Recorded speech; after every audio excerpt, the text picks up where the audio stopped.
After a very successful homestand, the Phillies head out to Ohio to take on the Cincinnati Reds. It's a 4-game series. It begins tonight. NBC Sports Philadelphia, the home of the authentic fan, presents the Phils and the Cincinnati Reds.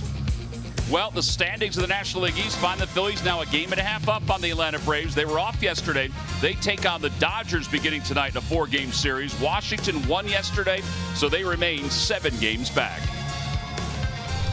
Hi, everybody. I'm Tom McCarthy, along with Ben Davis. It has been 267 games since the last time the Phillies started a left-handed pitcher. And that streak will end tonight, as long as warm-ups go well, because Ranger Suarez is in town to make the start for the Phils. Yeah, the 22-year-old lefty. I think you'll see a kid that's cool and calm and composed out there. And why wouldn't you be? He's got the arsenal to go out there and battle anybody, especially a very good offensive lineup like the Cincinnati Reds. And what else does he need to do in the minor leagues? This season, 15 starts, 5-3 with a 2.38 ERA in AA and AAA. And boy, he has been spectacular with his 3 pitches. All right, so here's a look at one of his games in AAA. Like Ben said, he wasn't in the minor leagues for many games. He had a hamstring injury earlier this year that hampered him in AA. But look at some of these pitches. That changeup was fantastic. This one in on the hands. I mean, he's got everything, and they say he's got the composure, too. Yeah, the best thing about his fastball is he can ride it high in the zone, and he can also sink it. Now, one thing that does, it can eliminate the righty, but he also can run it in on the lefty and tie some of them up. And he'll keep the ball down. He only gave up 2 home runs during his time in the minor leagues. All right, so we saw the Reds earlier this season, and quite honestly, they were a mess, but they have turned things around. 7-22 by the end of April, but they are 38-35 since. They obviously have made some changes since the last time we saw them. They have made some changes. They're not going to beat you with the pitching per se, but they will beat you with their very good offense, particularly the infield, and we'll get into that later on in the ball game. But these guys can swing it, and they definitely have to keep the ball inside the yard. All right, so 2 outfielders are out for them, though. Jesse Winker, who we saw earlier this year, and also Scott Schebler is out as well, but they still have some pretty good offense. All right, so it is game 1 of this 4-game series. It's the Phils and the Cincinnati Reds. It'll be Suarez making his major league debut. Tyler Mahle is on the mound for the Reds, making his 21st start of the season. We'll go to the NBC Sports Philadelphia studios when we return. Phillies baseball is brought to you by Xfinity, America's best internet provider, according to speedtest.net. By Toyota. The Toyota Camry, Highlander, and RAV4 have something for everybody. Toyota, let's go places. By Citizens Bank, official bank of the Phils. Visit citizensbank.com. And by Independence Blue Cross. Live fearless. Learn more at IVX.com.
It's on a hot night here in Cincinnati. The umpires are going over the ground rules with Gabe Kapler and Jim Riggleman. Chris Guccione's the home plate umpire for tonight's ball game. It's exciting when somebody makes their major league debut. Over the last couple of years, it's more been out of necessity than anything else that we've seen a lot of guys make their major league debut. Now we've got a guy making his major league debut partly because of necessity, but also because they want to see what he has in case they need him down the stretch for what they hope is a continued pennant race. I mean, that's a cool thing. It is a very cool thing, and he can add a lot, to this rotation. I don't know where they sit right now, if they want to make a change or not, but adding a lefty would add a different look, and we'll see what the young man can offer tonight. Yeah, Gabe Kapler said, listen, there's teams that we face a lot that don't handle lefties. Right. He said, so it'd be nice to have one in the starting rotation if we need one. Let's take a look at the Lowe's whole team together, and we take a look at the best records in Major League Baseball since the 10th of June. The Phillies at 25-14 and the Reds at 23-13. The Red Sox and the A's. How about the A's? They're in the hunt for the wild card in the American League. All right, so the Reds take the field.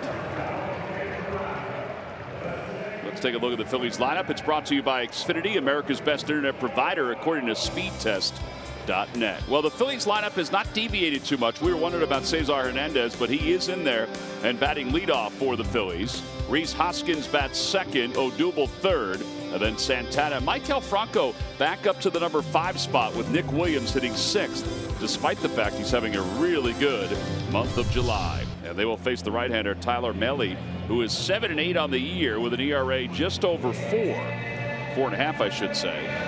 He's allowed a lot of base hits. He's allowed some walks, so a lot of base runners.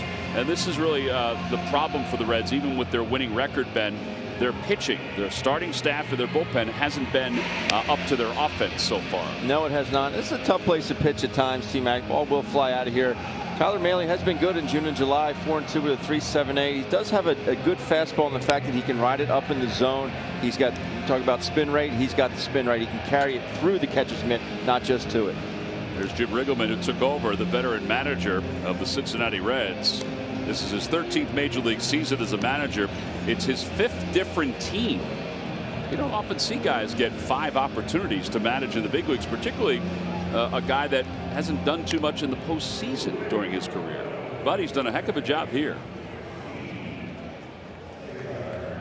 All right, so here we go. Cesar Hernandez will lead things off. It's the first of 4 on a 6-game road trip for the Phils.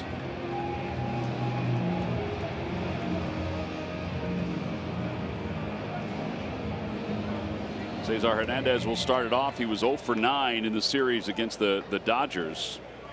Gabe Kapler said today, when asked about the sore foot for Cesar, he said that he's getting better even though he's playing, which is a good thing. And the first pitch of the night is in there for a strike, so we're underway, and it's 0-1.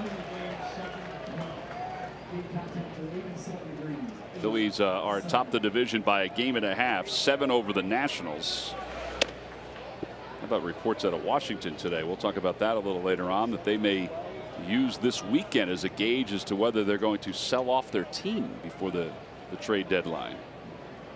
1 ball and 1 strike to Hernandez. 2 balls and 1 strike.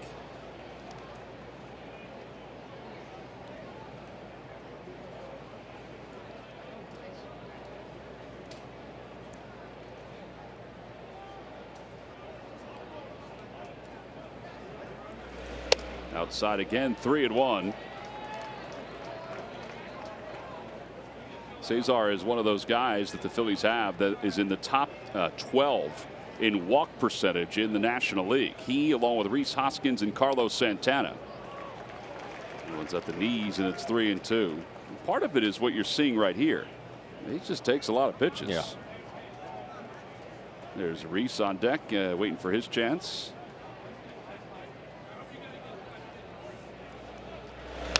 Little dribbler foul. That's the luxury you have as a leadoff hitter. You can take that 3-1 pitch because you know you're going to get it again 3-2. And speaking of leadoff hitters, Gabe said after the game yesterday, and he reiterated today, he thought that Andrew Knapp's first inning at bat yesterday set the tone for the whole game. And on the inside corner, he's down looking. A fastball and 1 out. Well, Reese yesterday with the Phils down 1-0. Homered for the 18th time this year. He got a fastball from Walker Buehler, and he did not miss it. Punish that baseball. 401 feet. That is your home run replay brought to you by Giant. The old 401-foot homer that went over the 409-foot sign. I won't let it go, T-Mac. I'm not going to let it go. Did you go out there and measure it after the game like we thought you might? I had to catch a flight. Oh, yeah, that's right. Reese has hit in 5 consecutive games on the homestand. He had 4 homers and 9 runs batted in. Last time he faced the Reds, he was 1 for 8 in the 3-game series. Phillies won all 3 games despite the fact they didn't hit a whole lot. 1 ball and 1 strike.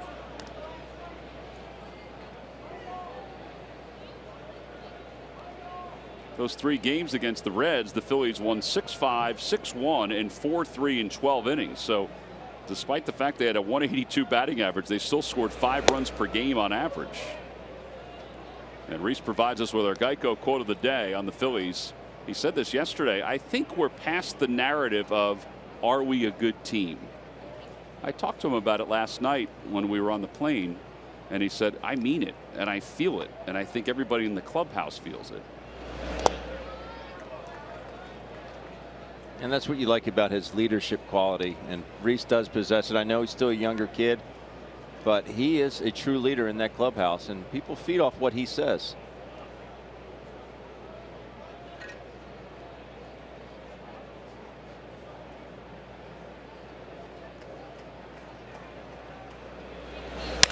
Down the left field line, and that'll go foul. And it's 3-2. So back-to-back 3-ball, 2-strike at bats for the Phils. Odubel waits on deck.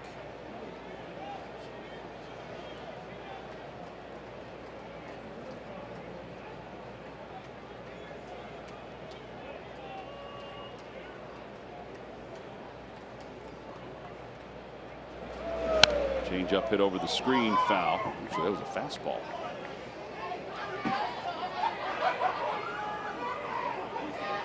All right, so 2 hitters so far, and we're going to see at least 14 pitches. Gabe gave us a little insight from a manager's standpoint when he sees a pitch count in the first inning get high. He said, honestly, the first inning is kind of, he didn't say nerve-wracking, but it was something like that sort of term. When a pitcher has a pitch count that's in the 20s. He said, because at that point, as a manager, you're already thinking, well, what am I going to do in the 5th and 6th inning? Right. Because sometimes guys tire. Sometimes they don't even make it to the 5th inning because the pitch count's so high. He said, so I like it, obviously, when our guys do it, and we do it often.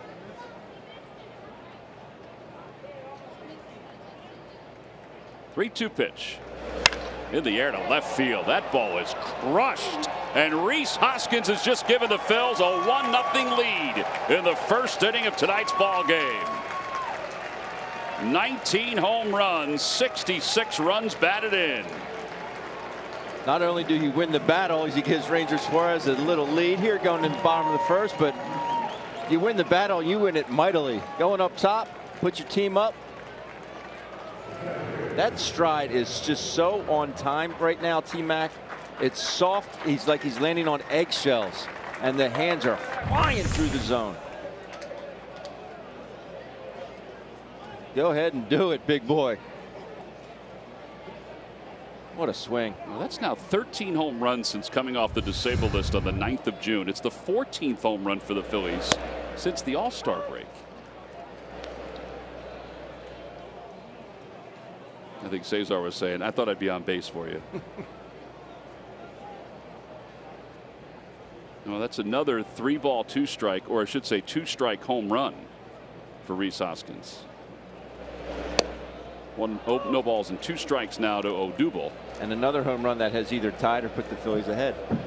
You know, it's albeit the first inning, but Phillies are ahead.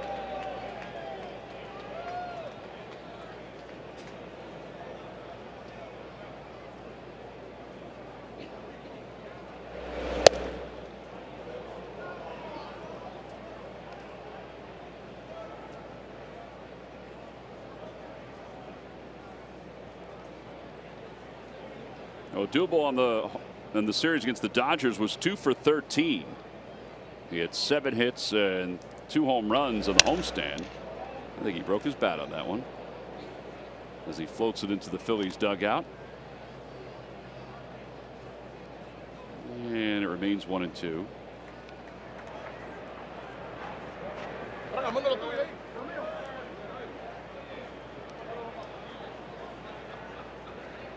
Franco is acting as the bat boy for Odubel.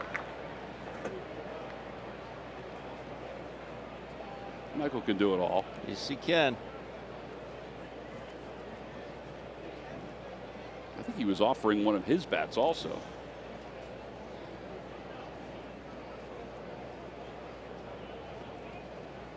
Actually, it does look like and one he's of his using bats. it. He's using it because Odubel doesn't use a wrap. He doesn't use the lizard skin. No, he doesn't. Nor does he use a Marucci. He's a Louisville Slugger guy. Let's see what happens. 1 ball and 2 strikes. He fouls it off. And it remains 1-2. Carlos Santana waits on deck.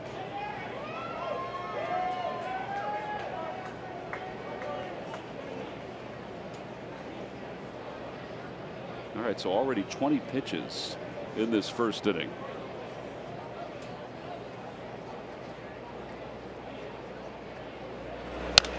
Off the hands. It goes into the seats over the third base dugout. Oh, he broke another one. He did break another one. Look at Mikey. And now he's going to take his old bat back, or his old style bat back. Let me see what he said. You owe me one.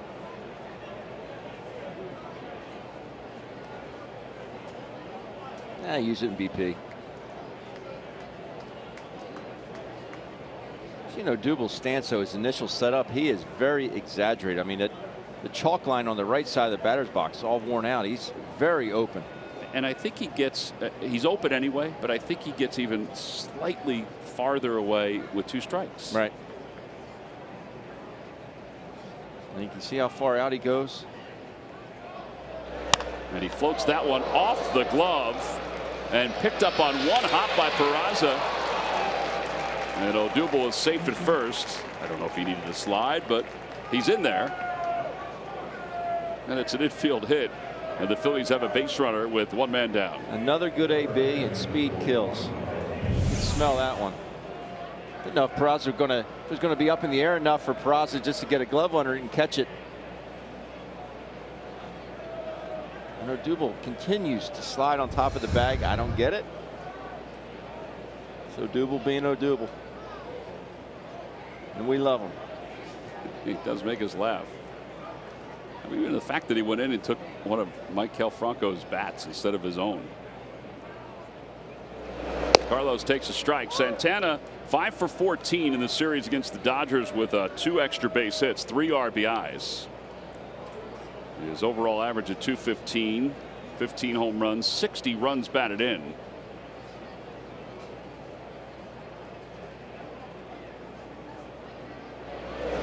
Would that have driven you crazy with the infielder and the umpire moving back and forth while the pitcher was set to come in? Yes. Second base umpire was floating. Alan Porter from the Philadelphia area was floating from one side of the diamond to the other. Because I didn't really try and zone into the release point until the actual release moment, so I would have picked up everything. 1-2, a fastball. If you stare at the release point for too long, your eyes will just get fixated and kind of go into a blur.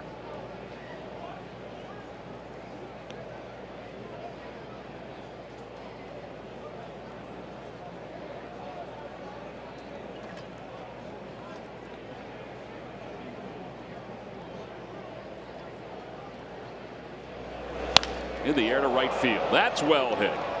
Going back is Irvin, and it is gone. A 2-run home run for Santana. And the Phils take a 3-0 lead here in the first. Maile just having a tough time putting hitters away. He's getting ahead. Here you see a 1-2 pitch. Carlos getting way too good a pitch to hit, and he makes Maile pay.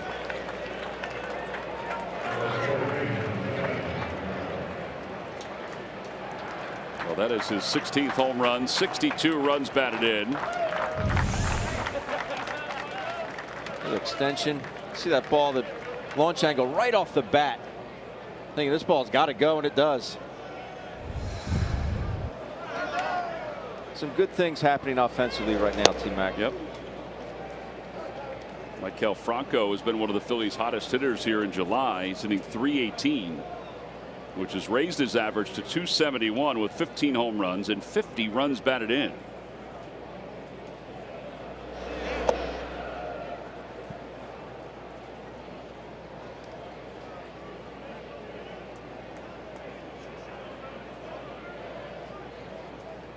This will be the 29th pitch of the inning.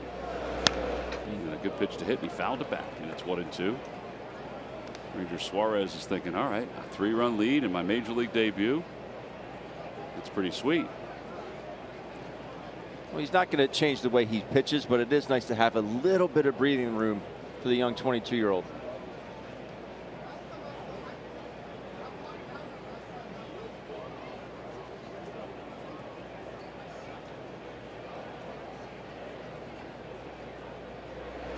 Swing and a miss. It gets away. Franco will head to first. Barnhart's throw in time. Second strikeout of the inning. 2-3 on the putout.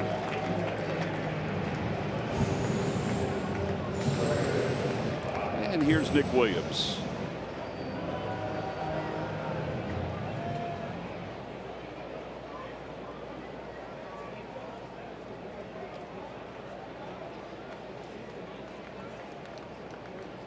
Williams with 12 home runs, 37 runs batted in. He's had a solid July, hitting .300. And he watches that one go by for a strike. One thing I've noticed out of Nick in this particular month is the fact that Nick is a very aggressive hitter, but he's seen a lot more pitches. He's worked a few more walks. But he is definitely running some deeper counts against these pitchers. It's no question it's different than last year. Yep. Now you have a different hitting coach, so there's a different approach organizationally too from last year, and I think that was part of the reason why he didn't play a whole lot early on, is because they wanted him to adjust a couple things. Same home run total from June to July. We still have some time left in July, but a better batting average.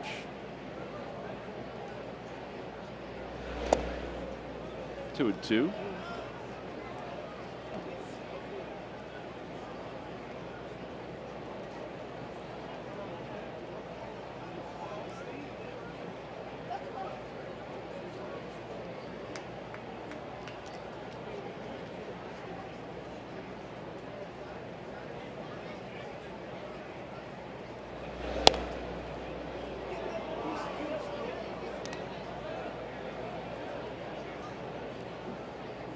Look at that pitch count.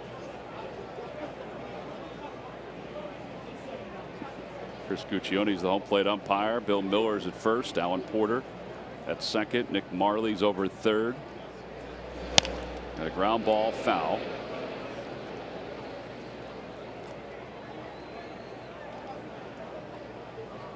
I thought it was interesting talking to Gabe today about pitch count and what the first inning does to a manager and his thought process for the rest of the game. Now there's a line drive base hit to center field for Williams. Especially in the National League. Yeah, especially. So we were talking about some of the keys for the Phillies' success so far this year. And, you know, we're beyond, obviously, the midway point. We're beyond 100 games. So, you know, this is serious stuff right now. Right. As you look at Williams here. Another good swing. And what enabled Nick to get that is there was a pitch before that where he hit down the right field line foul. It was a pitch, it could have gone either way, but Nick was able to foul it off, live to see another pitch, and then he gets a single. I mean, this is all part of the maturation of this offense that we're seeing. Mm-hmm. It's great to see. Danny Darwin's out to talk to his right-hander. Bullpen action already. Michael Lorenzen is warming up in the pen. But getting back to the first inning stuff, you know, over the course of the last month, if you look at the success the Phillies have had, part of it is that the opposing team's pitcher is only throwing, the starting pitcher only throwing 5 innings on average a game. So if you go back to just this homestand the Phillies had between the Padres and the Dodgers, the average starting pitcher, the starting pitcher averaged only 5 innings. So you're into the bullpen. Now in this day and age, bullpens are obviously better than they used to be, as that one's hooked foul, but not the 6th and 7th and 8th inning guy, or maybe the 8th inning guys, but not the 6th and 7th inning, not the long man in a lot of ways, right? Right. And the other thing is, even if they don't score, even if they go 1, 2, 3, the Phillies go down 1, 2, 3, they still might see 20, 21 pitches because they're working deep counts. Those are still stressful innings for the pitchers, not like they're getting them out on 3 pitches. So all that starts to add up, and these pitchers get gassed. No balls and 1 strike to Kingery.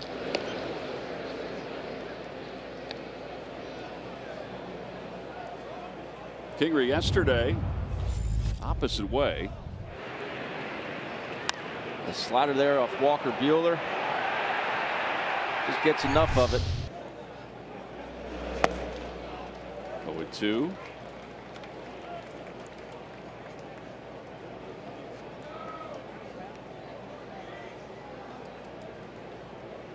This will be pitch number 40. That's after you already threw 50 to 60 in the bullpen.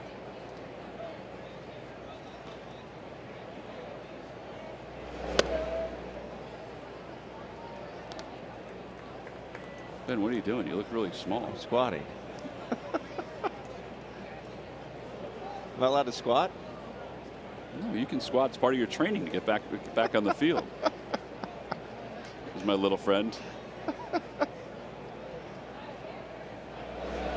Line drive, ground ball, past the diving Suarez into the left field corner. Williams to third. He'll be held there. It's a double for Kingery. And the Phillies have runners on second and third with 2 outs. That might be it for him. I mean, 40 pitches. Unless they choose to walk Alfaro here and go after that's Ranger true. Suarez. They could do that. Home plate umpire Chris Cuccione just asked Riggleman. He said, yeah, we're going to walk him intentionally. But another pitch, 1-2. I'd love to see this. I just flat out love to see the hitting with 2 strikes.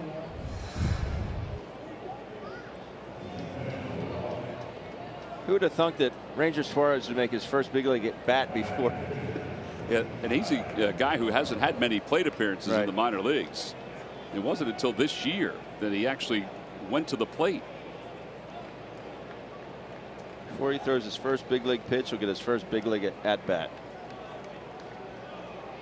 Well, it's good to move around a little bit, Ben. That's right. So those are the numbers in Reading, and that's it. 2 hits, 2 runs in 8 at bats.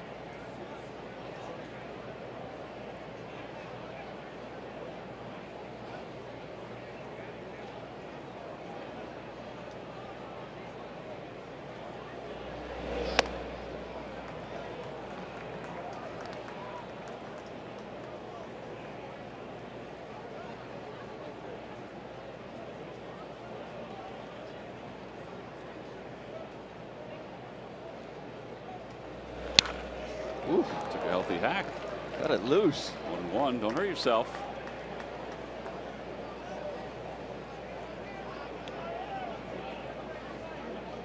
Diego loves it.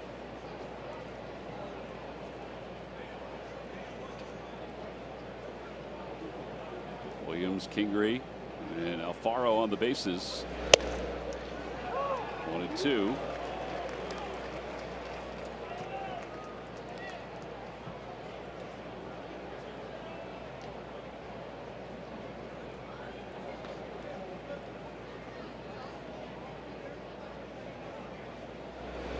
Swing and a miss. Suarez strikes out. 3 strikeouts in the inning for the right-hander Mealy, but the Phils scored 3 runs.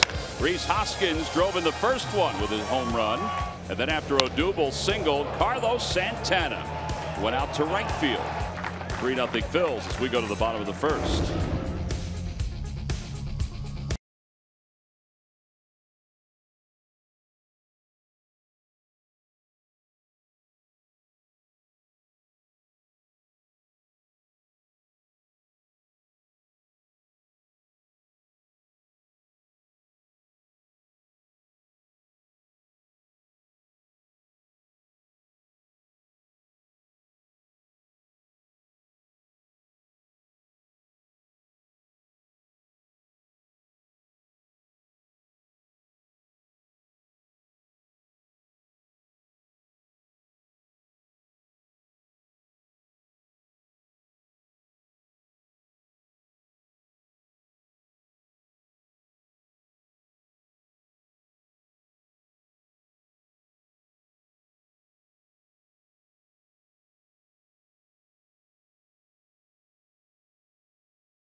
Malley, the starting pitcher for the Reds, and it also maybe made it a little more comfortable bottom of the first for Ranger Suarez. He'll face this Reds lineup brought to you by Xfinity, the fastest internet provider according to speedtest.net. This is a good offensive team. Now they have some injuries that's depleted some of their outfield production, but they do have Joey Votto, .419 on base percentage, which leads the National League.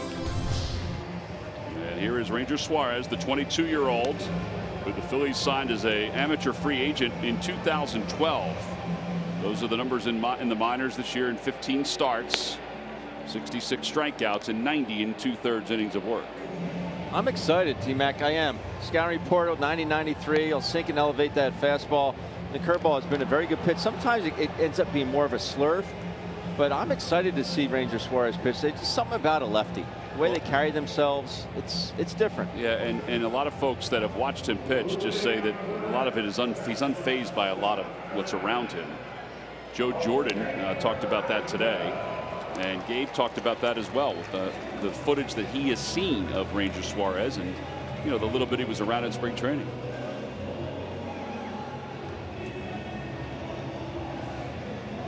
Jose Peraza will lead things off. He was 1 for 14 in the Cardinals series, but since we last saw the Reds, his offensive production has really kicked up.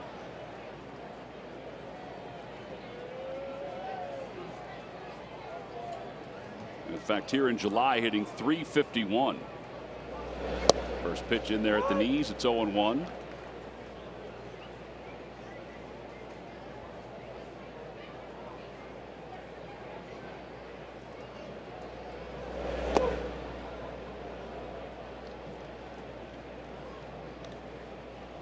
It's been 267 games since the Phillies last had a left-handed starter. Adam Morgan pitched on September 28, 2016. Out to shortstop. King recharges, takes it on a short hop, and 1 out.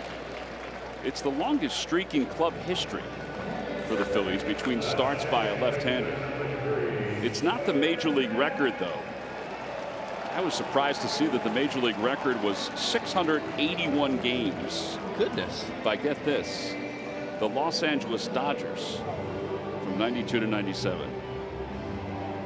I would have thought that the Dodgers would have had somebody start.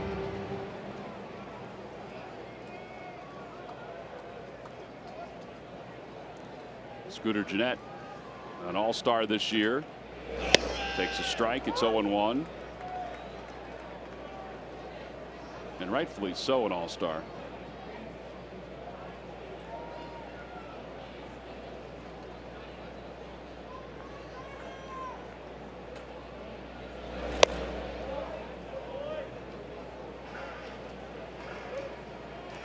I like his pace, T-Mac.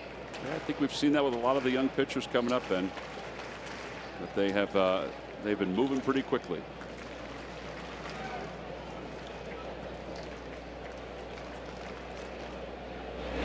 Line drive, base hit it to left field for Gennett.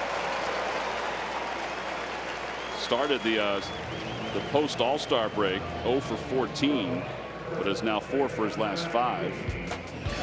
So here are the pitchers that have pitched and the number of games they have thrown or started since the last time the Phillies had a left-hander. Henderson Alvarez, Clay Buchholz, Alec Asher, and Phil Klein. I played that game with Chris Ware today. I got 10 of the 16. Did you really? I did. Did you get Phil Klein? I did not get Phil Klein. Joey Votto's the hitter. You got Nola, though, right? Well, I mean, the 5 that are starting right now. I'm kidding.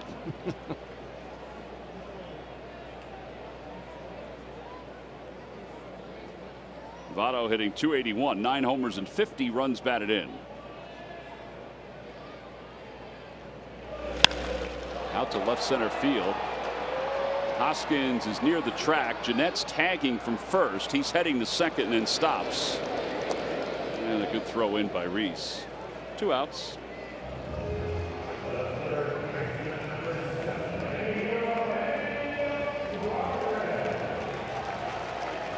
And now Eugenio Suarez. The Reds fans lament the fact that they've made a couple of trades over the last couple of years with some premium pitching and really haven't gotten anything back in return. Johnny Cueto, when he went to the Royals, they thought they had a pretty good package, particularly with the Finnegan kid. But none of those guys are really doing anything. They're certainly not doing anything for the Reds. And Aroldis Chapman to the Yankees. None of those guys are doing anything.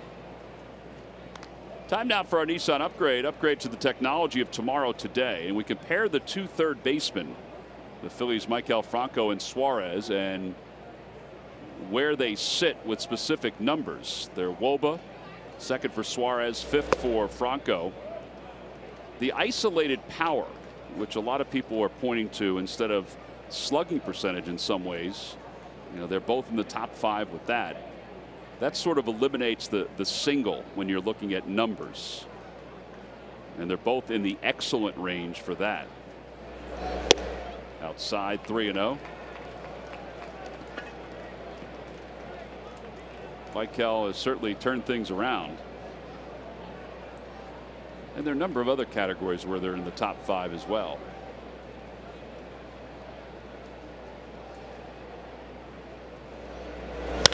That one is crushed.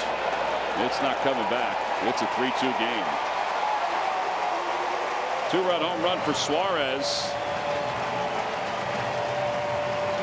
And Ranger Suarez, who only gives 2 home runs in the minor leagues, gives one up here in the first inning. Rangers thinking they don't swing 3-0 in the minor leagues. Eugenio, his 23rd RBI, 23rd home run, and 78th RBI. Well, that's what I was about to say, is that they didn't get a whole lot back for Cueto or for Aroldis Chapman, but they certainly found diamonds in the rough with Suarez and Scooter Gennett.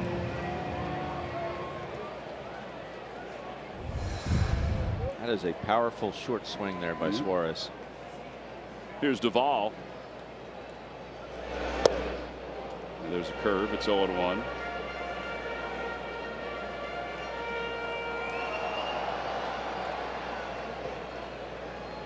Well, you got to keep grinding, especially against this ball club, especially in this ballpark. Liner to left field. Hoskins is over, and he dives, and he makes the catch. And the inning is over. Ranger Suarez gave up the 2-run home run, then got some help from his defense in his first inning in the big leagues. A diving grab by Rhys Hoskins. We'll head to the second. It's 3-2 Phils.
Park. Pat Gillick and the late Roy Halladay will be honored and put into or onto the Phillies Wall of Fame. Go to Phillies.com to order your tickets. There'll be a special pregame ceremony with a number of the previous Wall of Fame inductees that will be there, including Tony Taylor, Juan Samuel. Schmitty, of course, will be there. The Bull. 0-1 to Hernandez is fouled.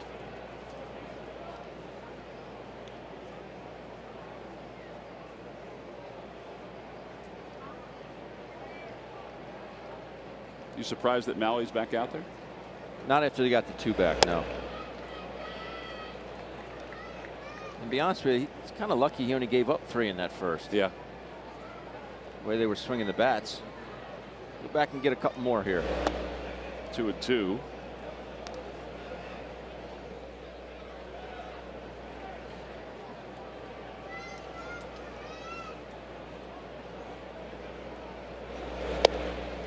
Three and 2 for the second time to Cesar.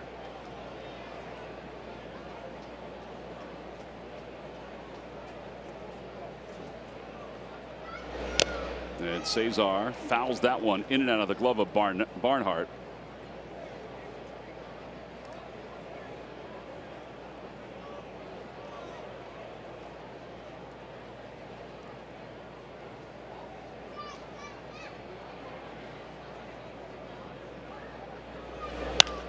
Fouled away.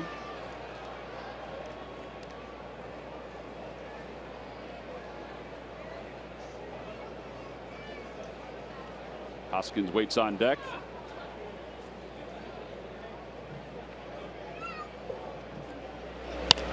Little floater out toward left field. Coming in is Duvall, and he won't get it.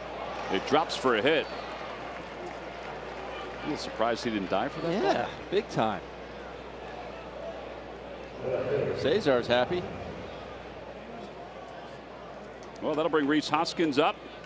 Murph, we've already seen the production from this infield. It's a pretty good offensive infield. Yeah, we're watching the Reds defensively right now in the infield. But when you talk about their infield as a whole, offensively, you have to argue that perhaps they are one of the best in baseball, if not the best, in terms of production. We already saw what Suarez could do. But if you combine the numbers coming into tonight's game with the offense, what they're able to do offensively, the 4 of them combined, how about batting .298 with 13 home runs, 57 RBIs, 56 runs scored, 107 hits on average for those 4 guys in the infield. 3 all-stars in that group, and certainly deservedly so. They have been very productive for the Reds, and they are a big, big reason why the Reds have been winning ball games.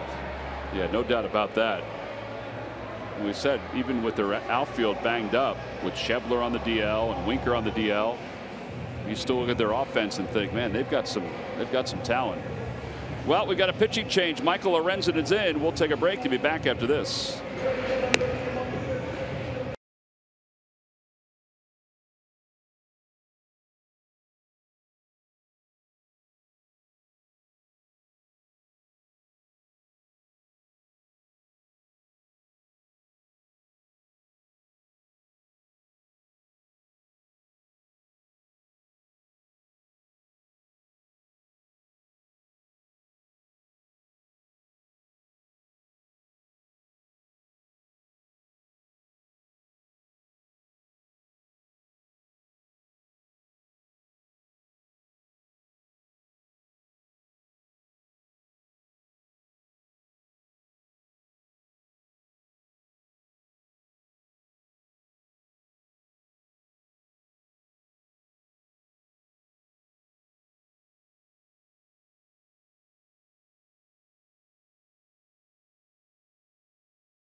Who in 24 games has an ERA of 2.60. And he'll face Rhys Hoskins with a runner at first base, nobody out here in the second inning. Keeping an eye on Hernandez.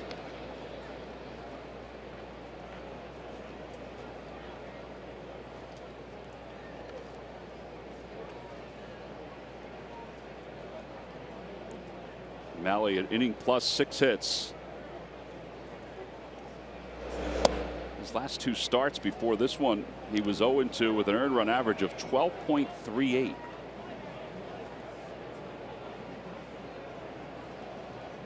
And tonight certainly didn't help. No.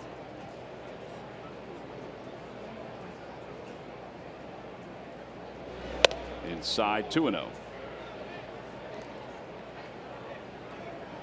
One positive for the Reds is that Michael Lorenzen is a much better hitter than Mahle.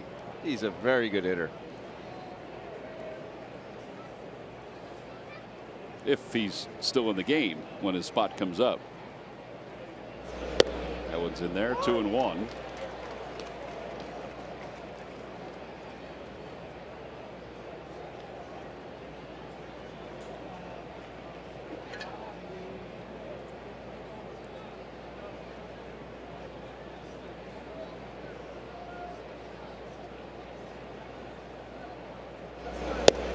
Speed pitch, and it's 2-2.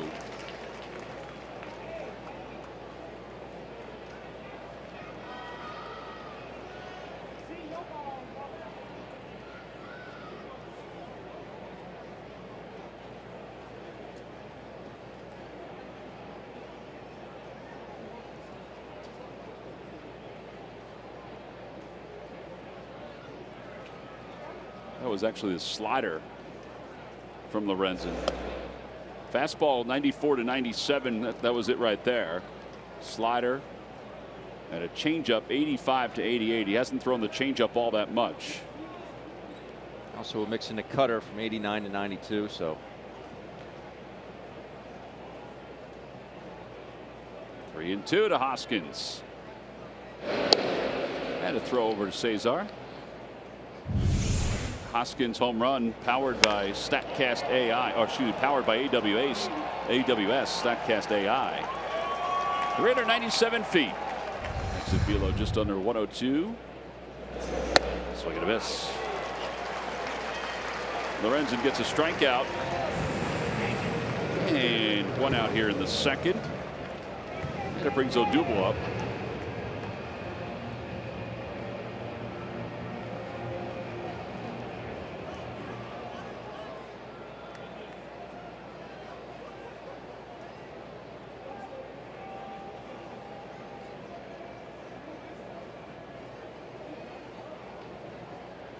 Odubel singled off the glove of Mahle his first time up.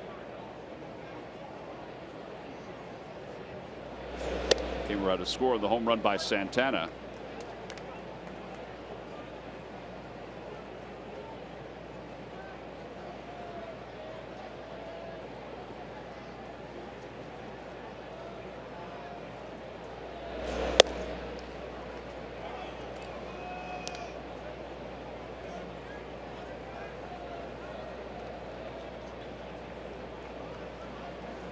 I got to tell you, it threw me off when I saw Lorenzen walking in. I thought he was walking in from the dugout because he was over near the first base side.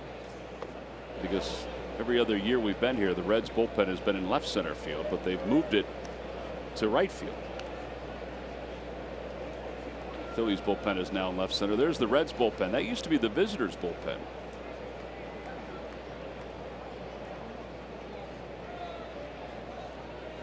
probably a way to access the bullpen underneath the stands. That's probably why they did it.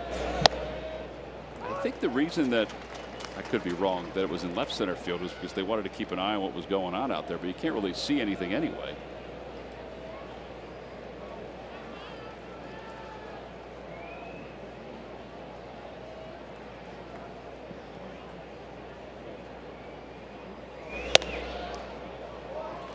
There's ball 4, and with an authoritative bat flip, Herrera will go over to first base.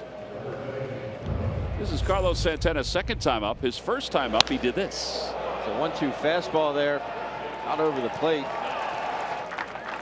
Put the good guys up 3-0.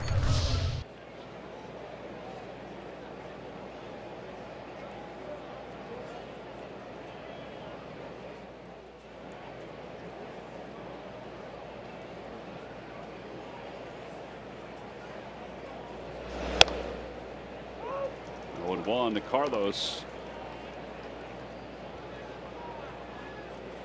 Santana is now third in the league in walks with 78.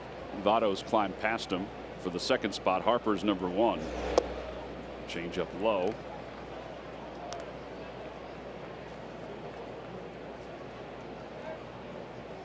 He's hit in 5 consecutive games. He has 8 hits in his last 24 at bats. And during that time, he has 10 RBIs. The inside corner, and it's 1-2. And that's what I love, RBIs. Give me a guy who can drive runs in. All right, 1-2 count his last time up. See what happens.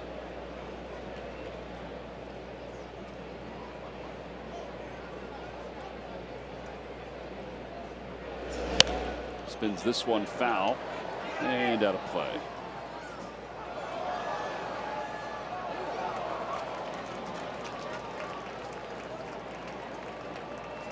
Amazing to me how fans just refuse to put their beer down when they're going after a foul ball. Refuse to do it. Makes it more challenging, Ben. Everybody likes a challenge.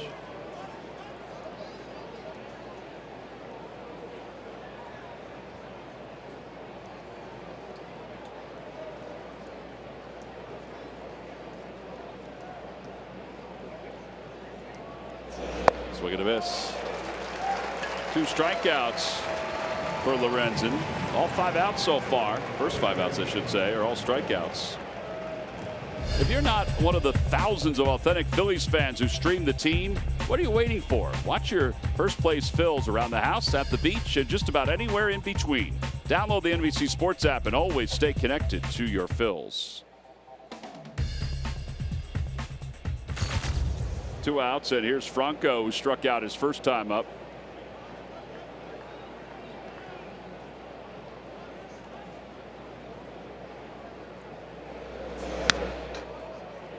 And 0-1. Another good swing by Michael. Mentioned this graphic before between Franco and Suarez. Suarez has been in the top 5 in a lot of categories all year, but it's nice that Michael for July has slid in there. 258 for his isolated power, 301 for Suarez, which is elite. 318 in average for Michael. Checks his swing. It's 1-1. Slugging percentage, he's 4th. OPS at 942 for Michael. I think those are good numbers. I mean, they're not only, all right, I'm getting on base. It's I'm getting on base and I'm driving runs in. I'm doing damage with those numbers.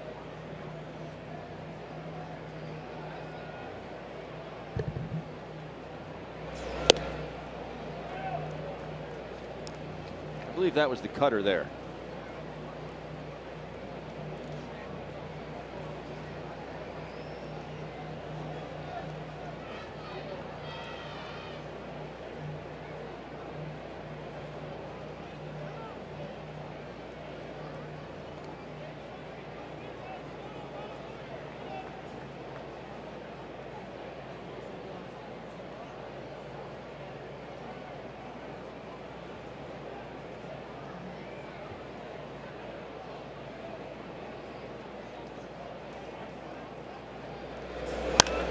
Popped him up. And Scooter Gennett backpedaling at second base. And the Phils will leave a couple here in the 2nd inning. No runs, 1 hit, 2 men left, and a pitching change for the Reds. Middle of the 2nd. It's the Phils 3 and the Reds 2.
live here because there looks like there's some Reds fans in their household as well. He's fighting an uphill battle, Ben. He's sticking to his guns there. That's still good. The little baby's more concerned about the turtle than whether she's wearing a red shirt or not. But there are Phils fans that we saw outside today that have made their way into the ballpark.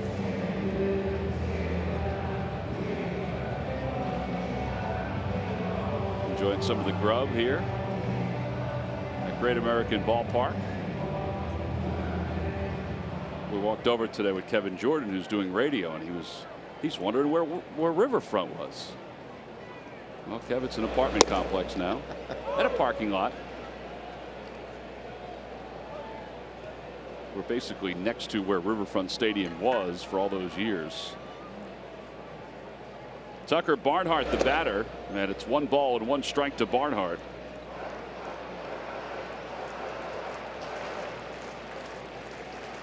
Michael Lorenzen, he's got his bat. He's ready to go. He's up 3rd in this inning.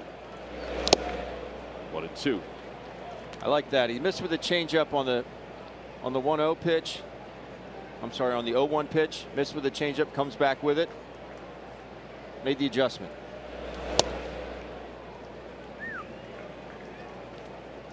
On the out-of-town scoreboard, Washington and Miami. Miami leads at 3-0. JT Realmuto a double. 3-2.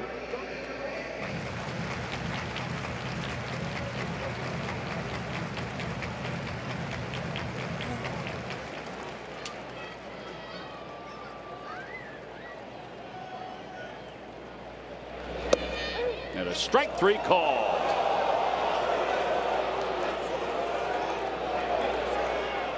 Barnhart is not happy with that call. Quite honestly, he's lucky he wasn't punched out on the pitch 2 pitches ago by Chris Guccione.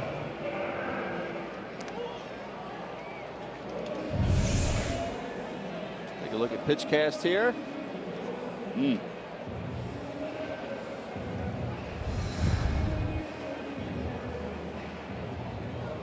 Well, he might have had a reason to be upset. We'll go down and take a look at it. Here's Phil Urban playing right field, and he hits it toward the hole past the diving Franco. First pitch swinging, a 1-out single.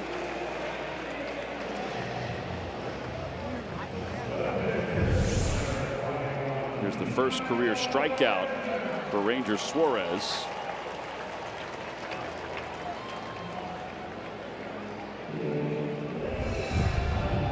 Well, regardless, ball or strike, I think it's too close to take. Got to be swinging the bat. Well, this guy will be swinging the bat. Michael Lorenzen. Lorenzen, mentioned before, is the better hitter of the 2 pitchers tonight, which included a grand slam earlier this year. 3 straight games with a home run. Mike Hampton was the last to do it. He has 5 career home runs and 65 at bats. Slugging percentage is over 1,000. Well, he played outfield and pitched at Cal State Fullerton, and they've jokingly talked to him. The writers have, and even said to Jim Riggleman, "Did you ever think about making him a 2-way player?" Now Lorenzen's okay with it. He knows that, let's say, if he goes 3 innings today out of the bullpen, he's not going to be used tomorrow out of the pen, but he will be used off the bench. Right. He said so he comes to the ballpark as a hitter and not as a pitcher.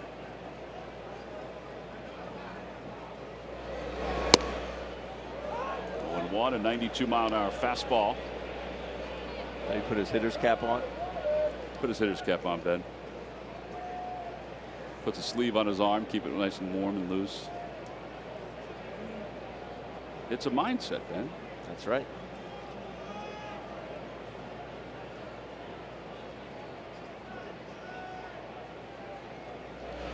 Did any team in the minor leagues or independent league use you as a hitter when you were pitching? No.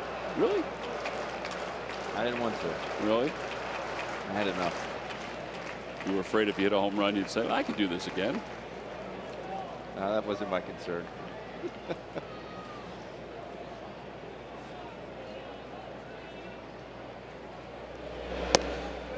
2 balls and 1 strike.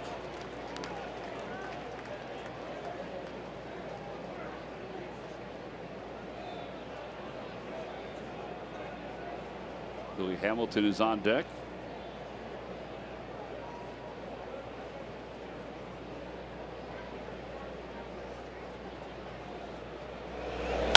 Back toward the middle, and what a play by Kingery on the glove side in a double play. That ball took the perfect hop for Scott Kingery. Side is retired. No runs, one hit, nobody left. We'll move to the third. 3-2 Phils.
Log on to Phillies.com. Go to the fan section for all the information.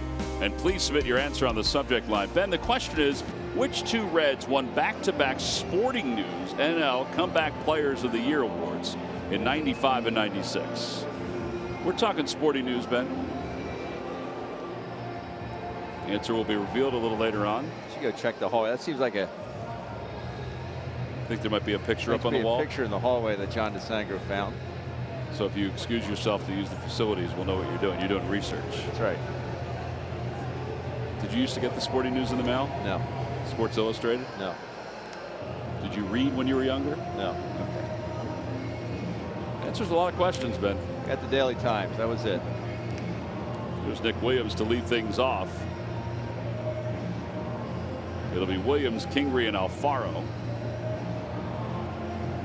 Here at Great American Ballpark, the home of the Cincinnati Reds.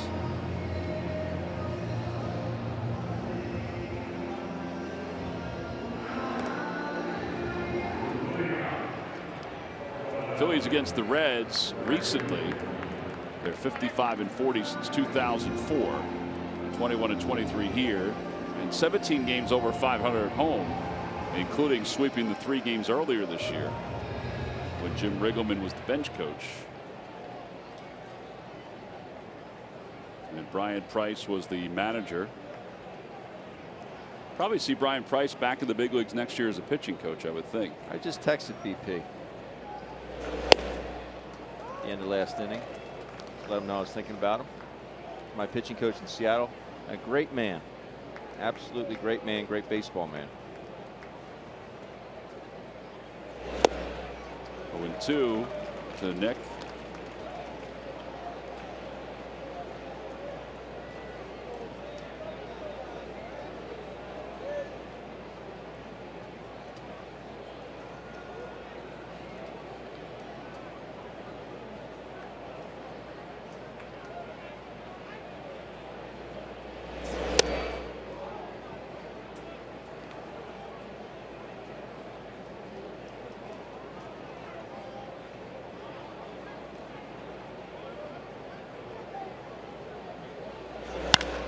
In the air to center field. Billy Hamilton is going back toward the wall. It is gone. Up onto the lawn. A solo home run for Nick Williams. And the Phils now lead it 4-2. Another 1-2 count. Another home run. And these Philly hitters are getting some pitches to hit, and they're not missing them down in the count. Well, that just sounded like it was going to go far, but you have to wait with Billy Hamilton because he's climbed that wall a couple of different times this year. He can impersonate Spider-Man with the best of them. Supposed to be in. Just runs way back out over the plate. Look at the little front door here, but you see that starts middle, ends up outside corner. Oof. Well, here's Kingery. Kingery takes a strike. It's 0-1. So 3 home runs tonight, Ben, and we mentioned the Phillies now with 16 home runs since the All-Star break.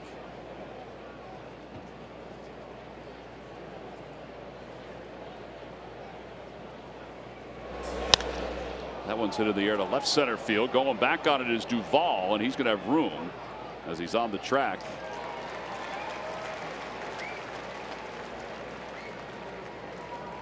And 1 out. By the way, when the Phillies take on the Mets on Friday, August 17th, that's a 6:05 first pitch. And then after the game, Old Dominion will be performing at the ballpark. Your game ticket is your concert ticket, Ray. Go to Phillies.com/Old Dominion for tickets and field passes. So how far do you think that home run went, T-Mac? Oh, because there's a 404 sign, it must have been less than that. Is it 401? 397. Okay. It does jut in a little bit. Yeah. Sure does. Are you not buying these distances anymore? No.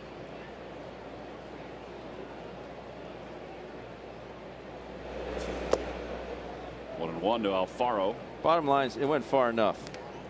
Well, it did do that. You're right, though, about Billy Hamilton out there. You got to wait. He's been known to climb some fences.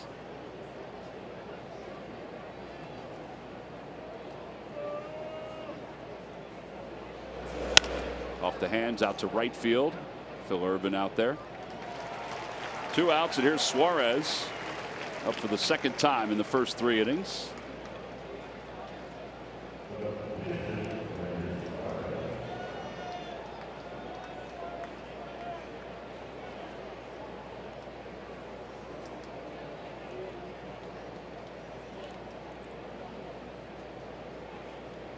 Struck out his first time up.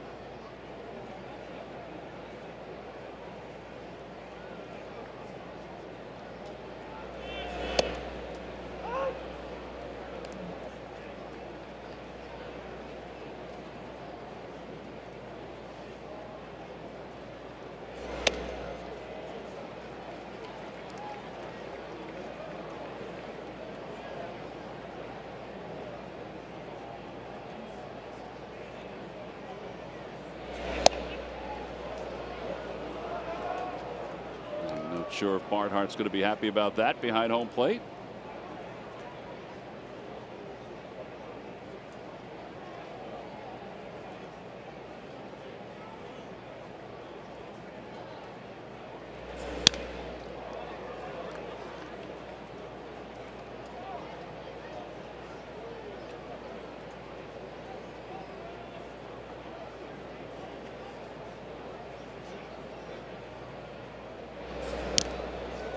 Another one off.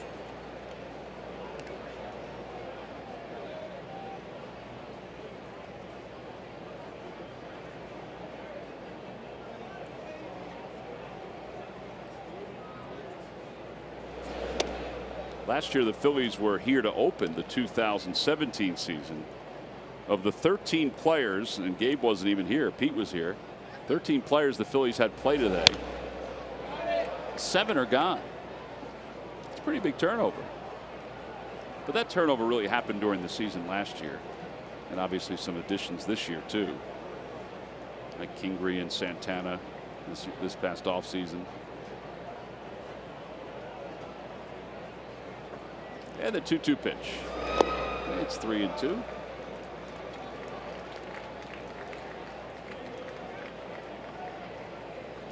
Cesar waits on deck.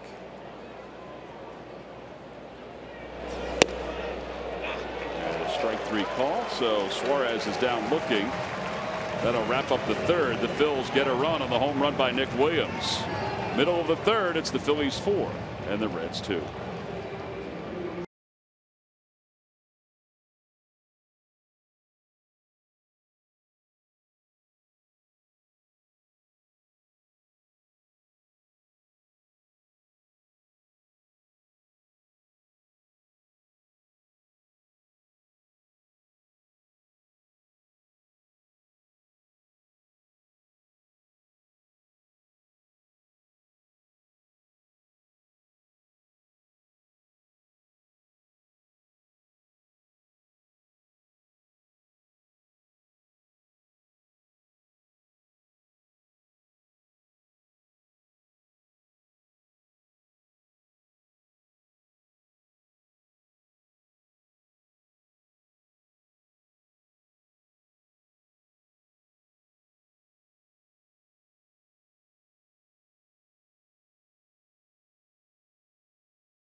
$3 million Pennsylvania club. Players must be 18 or older. Please play responsibly. And by Nissan. ShopChooseNissan.com. Ben, just so you know, that's Kentucky that we're looking at over there where those houses are. Let's pan across the Ohio and into Great American Ballpark. Those are some nice looking houses. Ranger Suarez loosening up out on the hill. He'll face Billy Hamilton to start things off. I don't know if you feel the same way, T-Mac, but when I think of Ohio, I think of Midwest. When I think of Kentucky, I think of the South. Right? Don't you?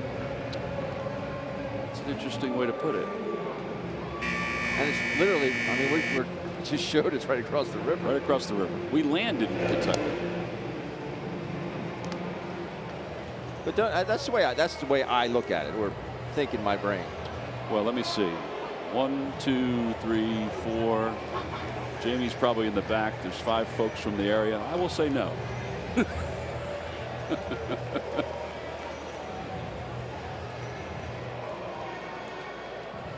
There's Riverside Drive, Ben.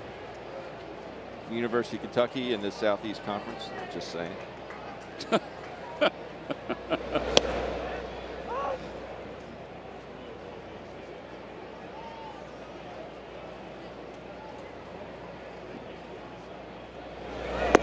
Hamilton takes low. It's 1-1.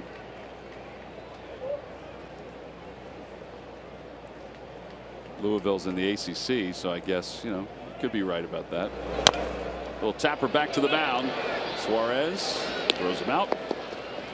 1-3 on the putout. Murph, when you're done with your hit here, can you come up and give Ben a little lesson? The geography. Yeah.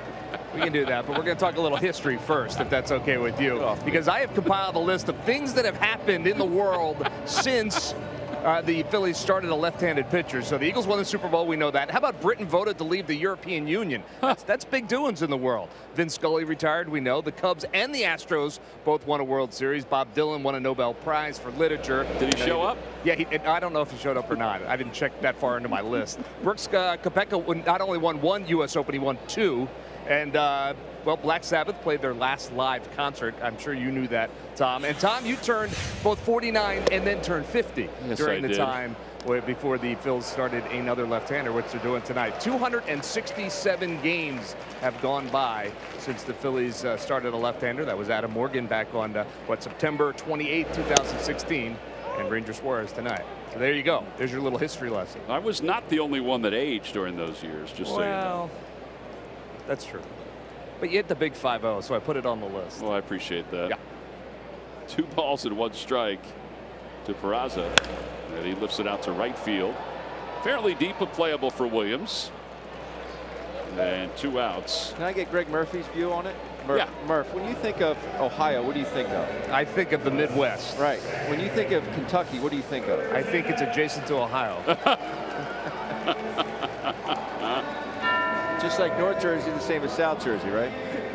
No, they're 2 completely different things. Okay. Yeah. It's just me. I'm, you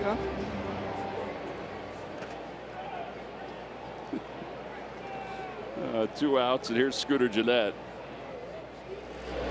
Ground ball foul, and it's 0-1.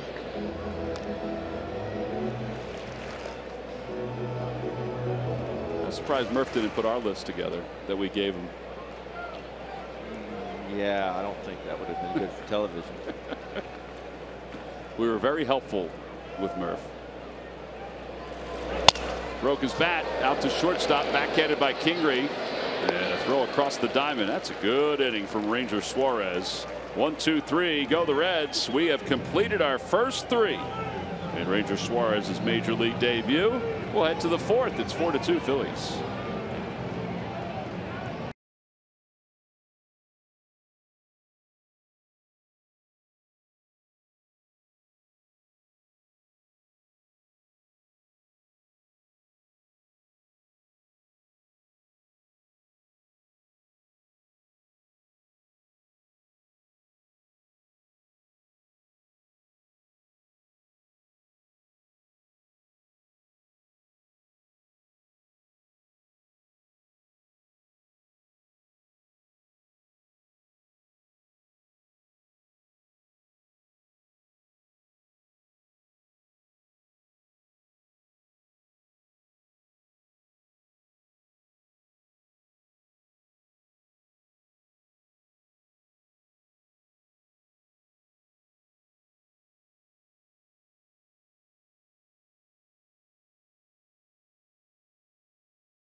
with HP toner cartridges from WBMason.com, you know you're getting the real thing, because WB Mason has been a brand you can trust since 1898. Well, that's a staple out here in the Midwest. Skyline chili. They think they served it tonight for dinner, at least a version of it from the ballpark. Yes, they did. I did not partake. Here's Cesar to lead off in the fourth. Ben has gotten some more arsenal for his bid to put Kentucky in the South and Ohio in the Midwest. He was informed that the Mason-Dixon line goes through the Ohio River. There you have it. I don't know what else, what more information you need. Sharply hit ground ball right at Scooter Gennett, and what a way. And that'll bring Rhys Hoskins up.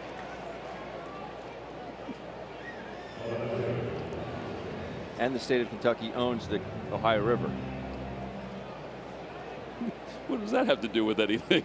I want to show you that it's part of the South.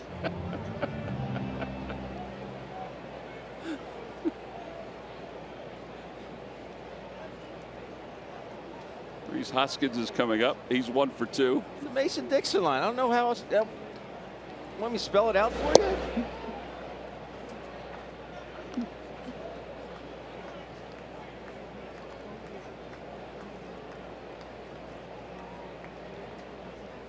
Hoskins homered his first time up. And he hits that one into the Phillies dugout. Over the head of Phillies athletic trader Scott Sheridan.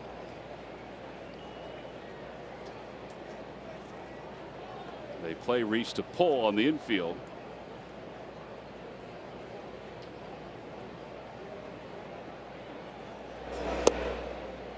And it's 2-1.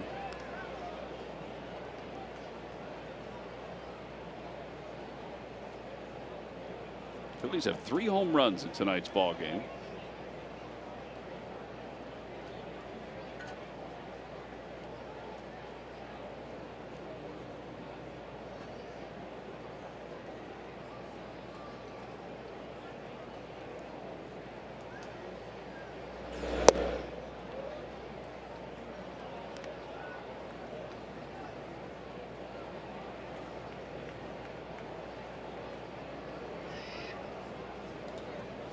Everyone on Twitter agrees with me, so I guess I'm right. I wasn't saying that you're wrong. To the left side, softly hit. Suarez has it across his body in time. Well, there are 2 outs. MLB.TV is now available at a lower price for $82.99. Watch every out-of-market regular season game live or on demand. Your subscription includes MLB At Bat Premium, allowing you to watch live baseball on your favorite supported devices. Blackout and other restrictions apply. Visit MLB.TV to take advantage of this offer.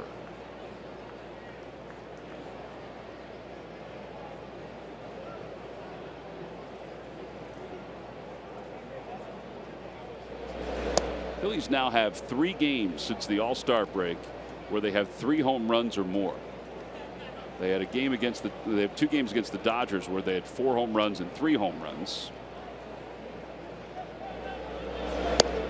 At the knees, and it's 1-1. I think John Maley's got to be happy about that. I know there's so much other stuff that he has been happy about this year, but every hitting coach, you know, they love the power numbers. Yeah. Particularly because they're getting themselves in such good counts again. Although Carlos was a 1-2 pitch. Yeah. Nick Williams 1-2 pitch. That's right. It was 1-2. I thought it was 2-2, but it was 1-2. And a strike 3 called. Odubel's down looking. 6 in a row for Lorenzen since the home run by Williams. Phillies go down in order. We go to the bottom of the 4th inning. It's 4-2 Phils.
Is brought to you by your local Chevrolet dealers and by WB Mason. Who bought WB Mason for fast, free delivery? Nobody does it better.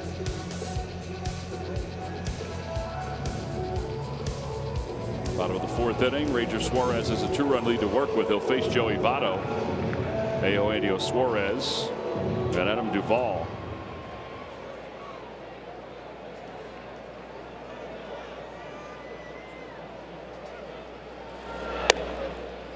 Votto takes on the outside corner.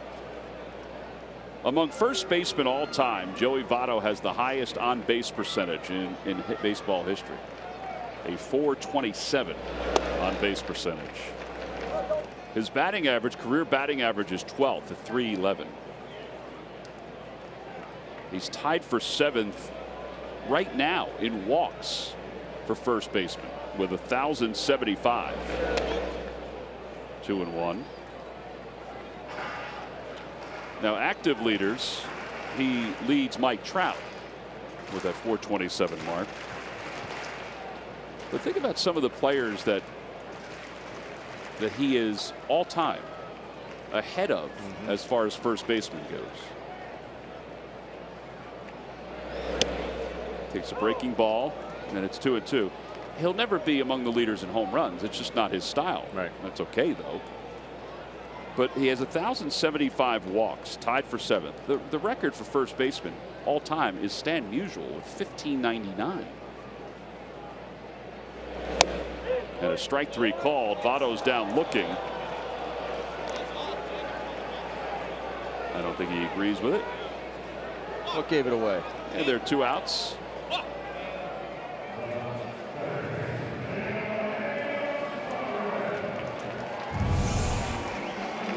Here we go, pitch cast. That's a strike. That is some paint right there.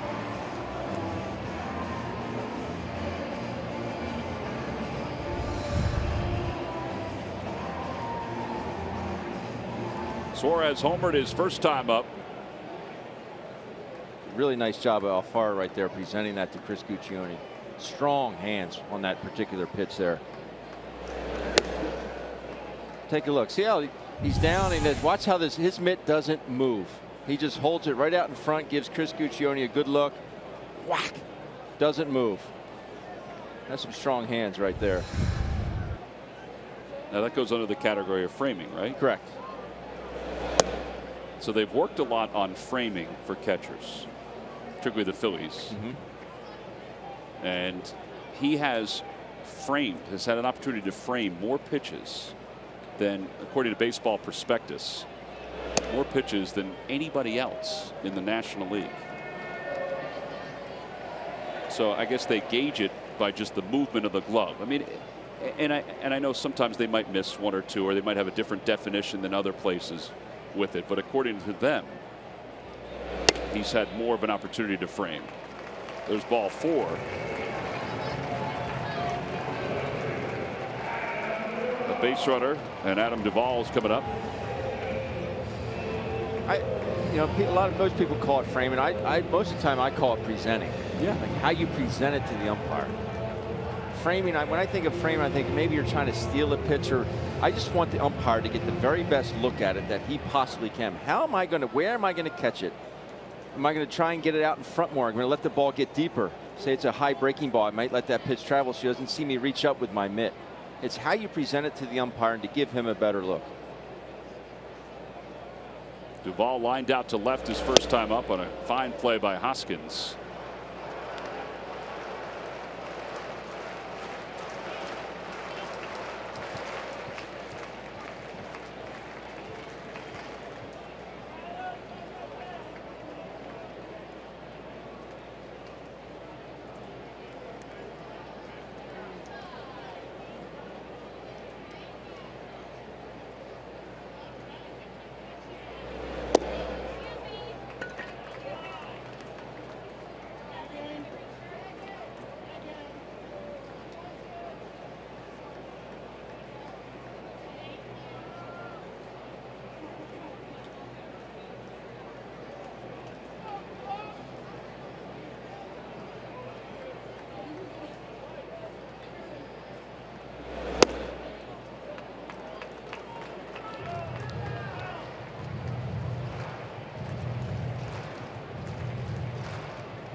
Suarez leads off first.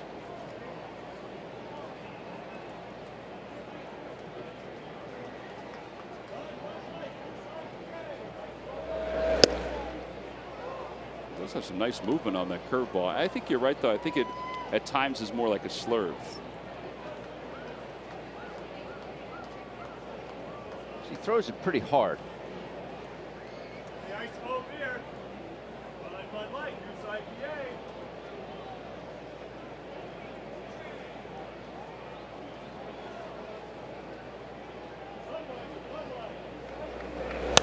Out to right field line into foul territory. Traditionally, we think of curveball, we think up and down. This definitely has more lateral movement than anything. Ranger is from Venezuela. We mentioned signed in 2012 by the Phillies as an amateur free agent for about $25,000. He spent 3 years in the Venezuelan Summer League before he came over to the States.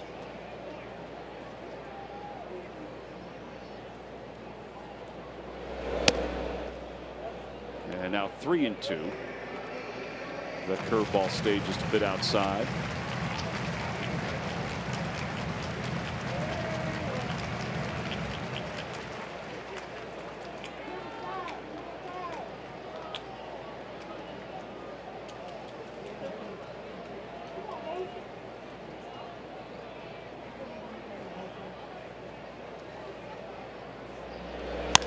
Fly ball right field. Williams venturing back. He'll get there. Makes the catch. Suarez back to first. There are 2 outs. A lot of what Gabe Kapler and Rick Kranitz, Chris Young have seen of Ranger Suarez has been through video. Phillies have the ability to call up a pitcher on their iPads or on their computers at any time. And they can watch a whole outing. They can watch clips. So Cranny has seen him, but only in person in spring training. Now, I think Gabe one night went to Reading, and I think, I could be wrong about this, but I think Suarez was on the mound. I could be wrong about that.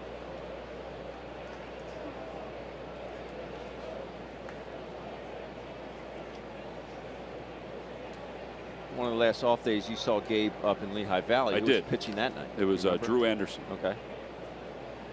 1 ball and no strikes to Barnhart, and he takes a breaking ball. But he also saw that night, I think anyway, Trevor Plouffe, who hit a home run and made some pretty good contacts.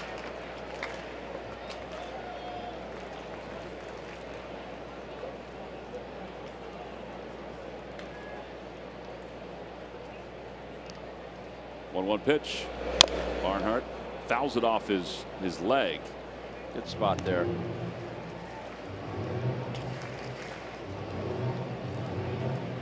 He does have some polish to him, though. You can just see it. I mean, for a 22-year-old. Mannerisms out there. You can see he's a confident young man. Not cocky, but he's confident. He believes in himself.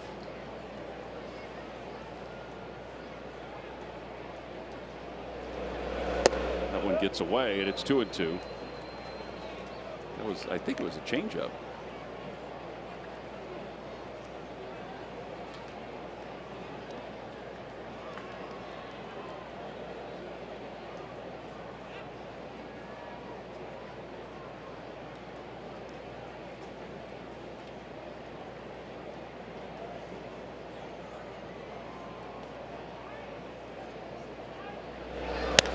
Fly ball left field.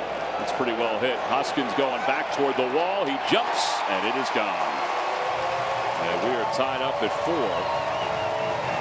And a 2-run home run by Tucker Barnhart.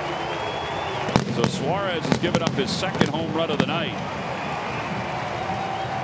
After giving up 2 down in the minor leagues. That didn't even sound good, did it? It did not.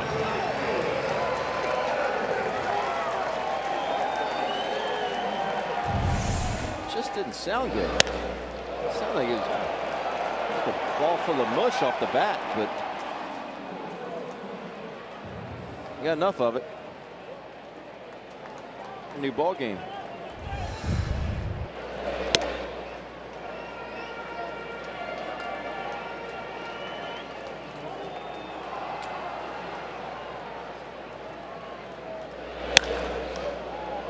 Looper down the right field line, and it's 1 ball and 1 strike.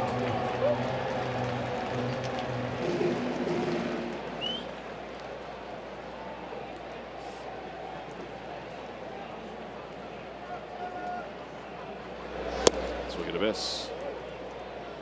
Okay, 1-2. Let me correct that, Ben. That it was when he saw Sir Anthony Dominguez. That was when he was in Reading. Gotcha.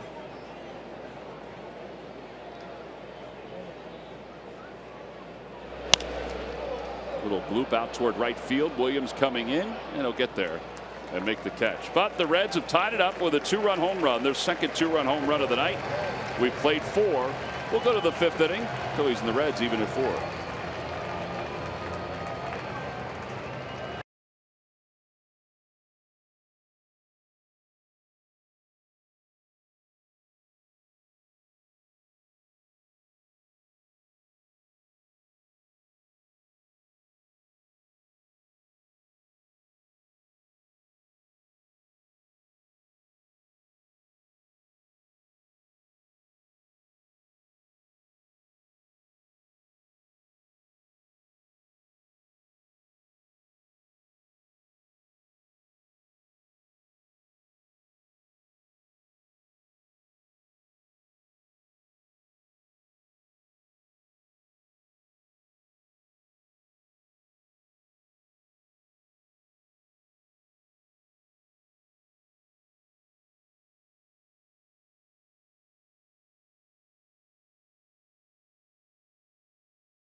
Barrett Brooks talks about the differences in camp today versus when he played, what position battles to keep an eye on, and much more. Download Eagle Eye wherever you get your podcasts.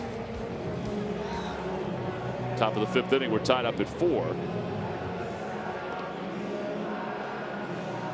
And Michael Lorenzen will go back to work against Carlos Santana. In between innings, Joey Votto came out to talk to Chris Guccione. And it seemed like he was apologizing for getting on him for calling him out on strikes. And Ben, the assumption is he went back and watched it underneath and saw that it was a good pitch. Yeah. And one thing about Chris is a great guy, good umpire. And, you know, that's accountable, very accountable there, Joey Votto there to go back and say, hey, man, my bad. You got it right.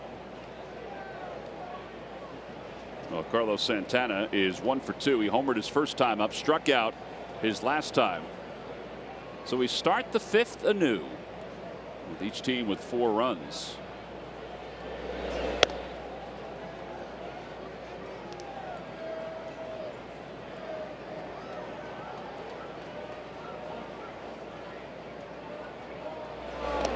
Two balls and no strikes to Santana.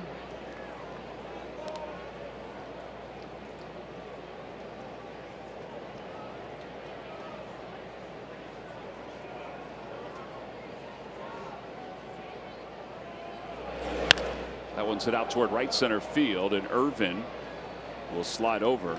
They make the catch. 7 in a row retired by Lorenzen since the home run by Nick Williams. Dodgers and the Braves in Atlanta. It's Los Angeles 2 and Atlanta nothing. Verdugo an RBI single. Rich Hill was pitching in that one for the Dodgers.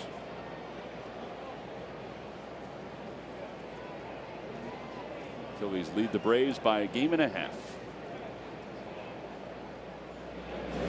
That one is crushed deep to left field. Forget about it. Another home run for the Phils. A solo shot from Franco. And it's now 5-4 Phillies. 4 homers, and we're in the 5th. Michael has had a couple really good pitches to hit tonight and has not hit them. He struck out his first at bat, popped up to second base his next at bat, and he doesn't miss this one. That swing was as short and as powerful as could be.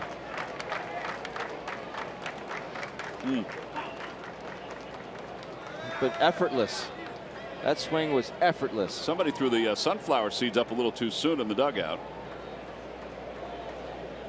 He pulled his hands in and got the barrel to it.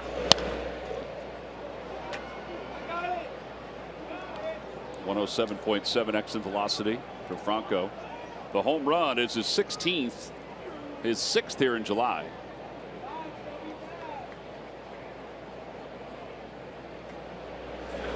Line drive just past Votto. I think he'll feel like he should have caught it. And Williams is 3 for 3.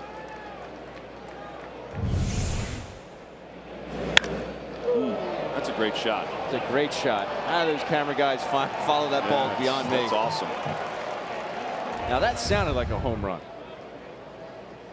Danny Darwin is heading out to the mound to talk to Lorenzen.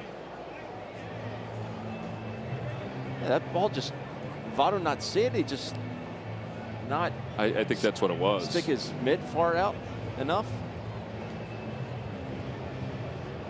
Nick will take it.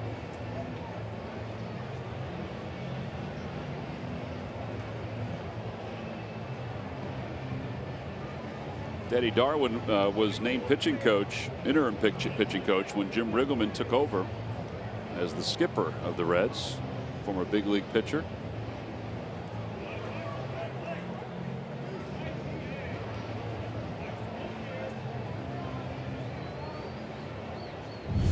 Take a look at this thing. Yeah, he didn't see it, I don't think. He just right reached away. up with his mitt and the ball was by him. Like he did a shuffle step and didn't move to his right. He just kind of stuck his arm out there. The ball was by him. King redoubled his first time up, flat out to left field his last time. And he shows bunt and he missed it. 0-1.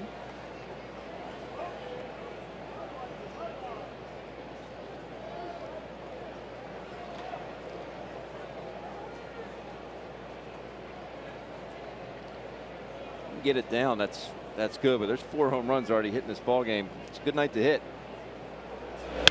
Ground ball softly left side. And they get the lead runner Williams, 6-4 on the putout. Fielder's choice. And here's Alfaro.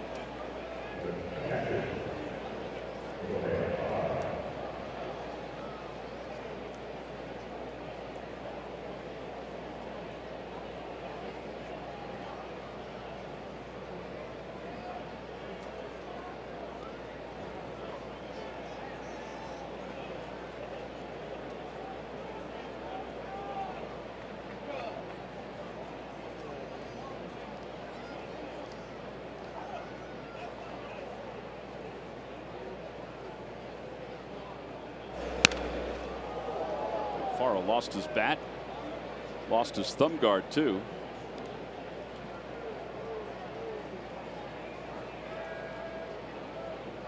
Actually, he didn't lose his thumb guard. The bat tore a piece of grass out. That's what popped up.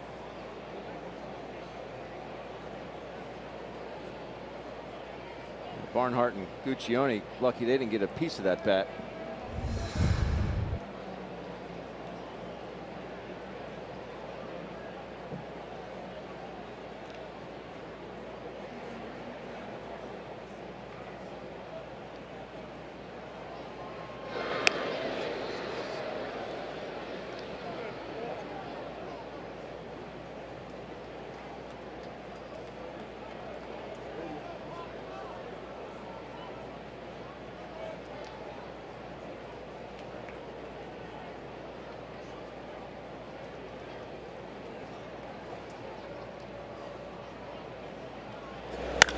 Out toward right center field. That's a bullet. Hamilton won't get it. It's a one hop off the wall. Kingree's to third. He's being waved home. Here's the throw to the plate by Scooter Gennett. It is offline, but they get Kingree. He tried an acrobatic slide. Yeah, I give Dusty Wilder credit. Trying to send him be aggressive right there, but you do have the pitcher up next. A couple outs. Put some pressure on the defense. Why not? Well, the Phillies have asked the home plate umpire, Chris Guccione, to wait because they are taking a look at it. And now they're going to say they're good to go. He tried an acrobatic slide. Barnhart got him on the leg. And the inning is over. So they do take the chance. The Phillies do get a run on the home run by Franco. It's 5-4 Phils.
Citizens Bank, the official bank of the Phils. Visit citizensbank.com.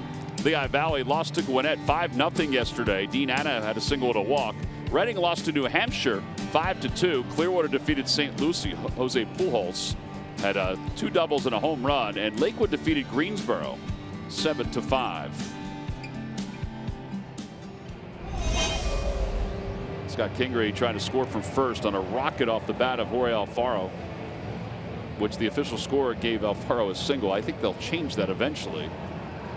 And then Kingree thrown out on the exchange. Hamilton did a nice job getting the ball into Gennett. Gennett's throw was offline, but Barnhart was able to grab it. The ball was hit so hard. Yeah. Good piece of hitting there by Alfaro. Well, there's 2 ways to look at it, and you were talking about this during the break. Pitcher's up next. Do you play conservative and just let him hit? Or do you think maybe this is Suarez's last inning and you're going to put a pinch hitter up? I don't know if it is, but Dusty's been really good over at third base. Excellent. He and I were talking about that last night. I mean, I don't know if there's been a guy thrown out before tonight. Yeah.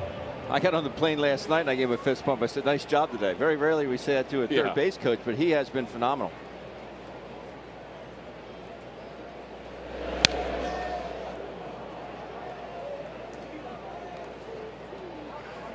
Lorenzen hit it to a double play his first time up. And Ben, tell me about Barnhart. Was that an easy play, hard play? He had time, I guess, to collect himself. Yeah. Just have to make sure you keep the tag in the vicinity. Just can't sweep it and get it out of there. Ground ball toward the hole. Franco gets to it, spins, fires in time. Suave queso. That's some easy cheese across the diamond. Good range here, range into his left. Pirouette. Seed on the Carlos at first.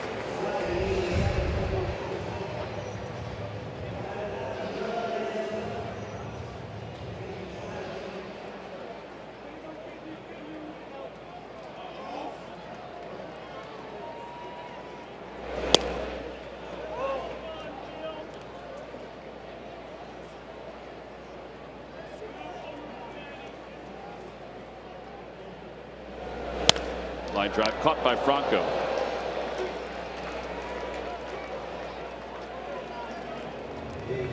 Murph, what do you got, bud? Well, I just wanted to give you an update on the weather. I'm standing out here in center field, and I just saw a bolt of lightning behind the ballpark, which is not a good sign, but I did want to let Ben know it was over Ohio, not over Kentucky. That's all I got. Murph would be a good weatherman. What's that? You'd be a good weatherman. Well, thanks. You know how to use a green screen. What you say? So the bolt of lightning was in the Midwest then, not Correct. south. That's it was not exactly down right. south. Yeah. Pitch is a strike to Peraza. Thanks for the update, though, buddy.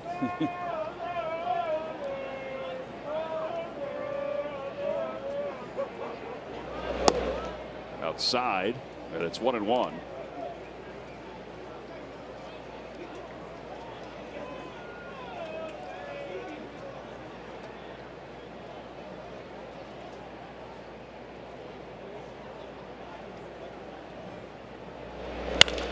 Base hit it to left field for Peraza. Hoskins has got it, so he'll hold up at first. So a 2-out single, and Scooter Gennett is coming up.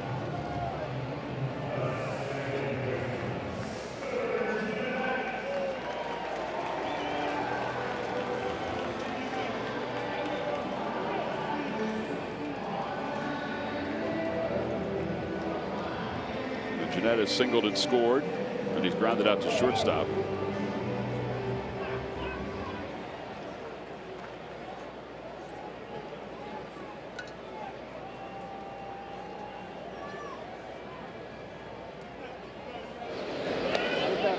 Peraza has stolen 17 bases. He's been caught twice.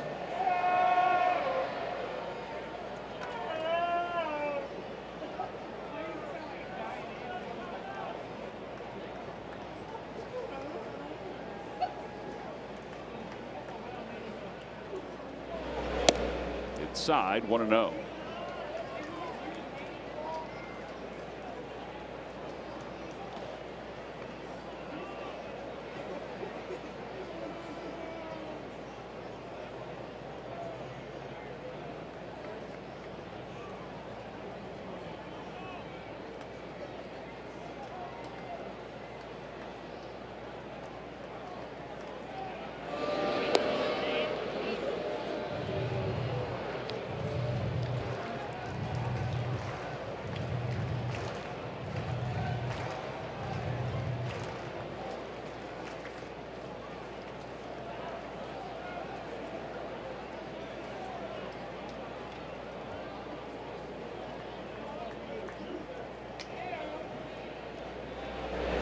Off the foot.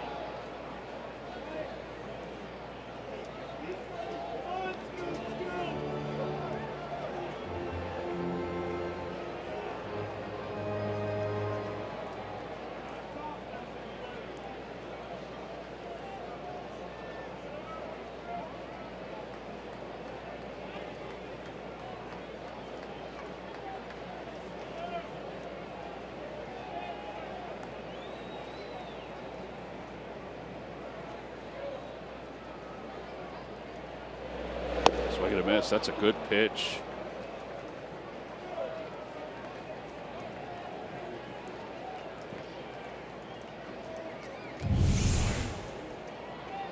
And a full Scooter Gennett like that. He's been really good down and away to lefties in this game.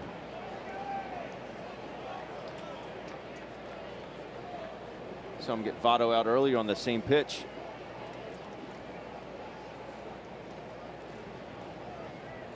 One ball and 2 strikes.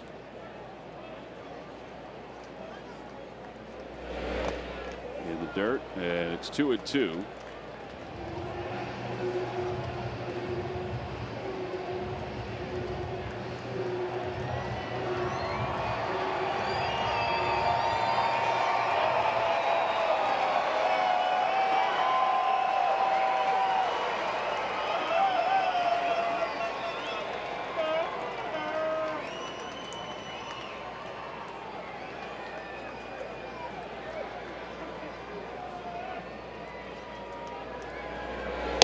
And a strike 3 called on the outside part of the plate. And that is the third strikeout of the day for Suarez, and all 3 have been looking strikeouts. I told you he's been good with that pitch down and away. Continues just paint down and away. We're headed to the top of the 6th. Phillies up by a run.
To swing it with consistency into the All-Star break.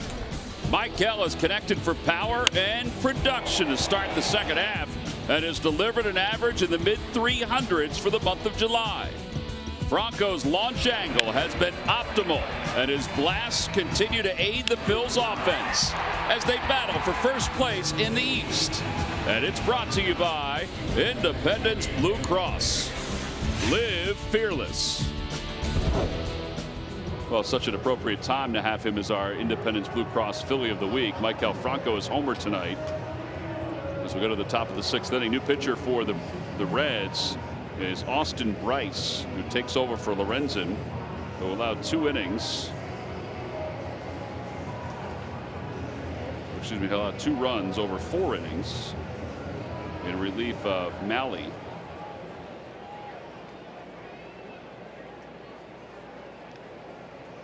And it is Ranger Suarez that will lead things off here in the top of the 6th inning. We thought he would go another inning. Got a first pitch in there. It's 0-1. Bryce is kind of like a slinger to the plate.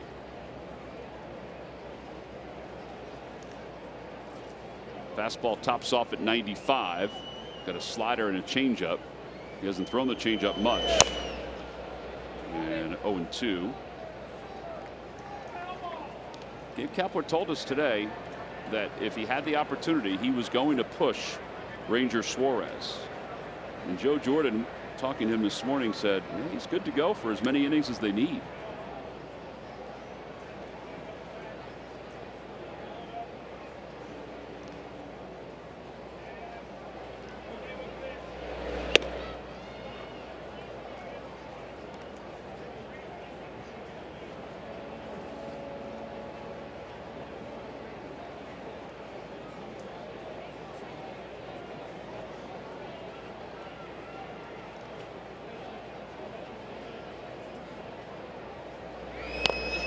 Bouncer foul. As far as the Phillies bullpen goes tonight, I don't think Sir Anthony Dominguez will be available. They've just used him a lot the last few days. I doubt Arano is available. Everybody else should be good to go, though. A bouncer to first base. And the flip to Bryce covering. 3-1 on the putout. And Cesar Hernandez is coming up. Spaces are filling up for Phillies fantasy camp. It'll take place next year, January 23rd to the 27th. 5 days and 4 nights. There are 3 different experiences. You can choose to be a fan, a player, or the general manager. It's located at the Carpenter Complex in Clearwater, Florida. For more information, call 610-520-3400 or go to PhilliesFantasyCamp.com. And if you head down to Clearwater, you can probably stay with our buddy Chris Wheeler. Moving into his new place this weekend. There's a bunt foul. It's 0-1. Keep checking your mailboxes because the lottery is open for the extra room. I'm trying to figure out what kind of nightstands I want to put in there. Well, I got the quilts the other day. Beds are all set. You go with a queen or a king? I went with a queen. Didn't want to take up all that space. Yeah, makes sense. You don't want to impede on wheels. Mm-hmm. Well, yeah, I do. Outside, 1 ball and 1 strike.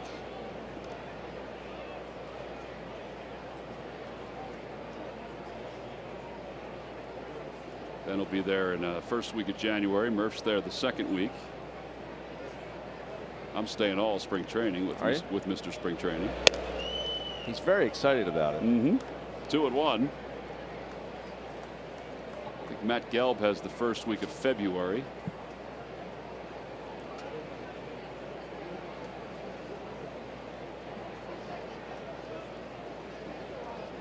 Two-one pitch, and that one's fouled. Did he get his foot again? Oh boy.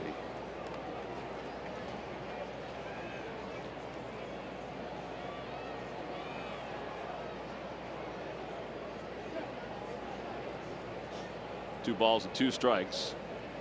John Reynolds, our stage manager in Los Angeles, I think is put in for. He has the golf package for all of December. 2-2 to Cesar. Over to Votto again. Another 3-1 on the putout. Tonight's Coors Light refreshing finish as Rhys Hoskins is coming up. Some home runs tonight for the Phils, Ben. Yeah, Rhys goes up first, and then Carlos Santana, and then Slick Nick, and Michael Franco.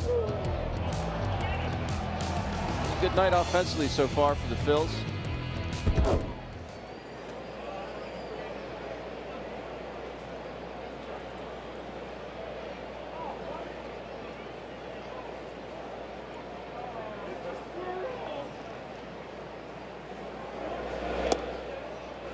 To Rhys.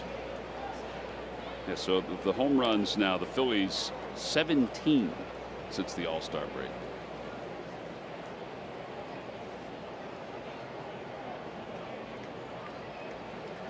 One ball and no strikes.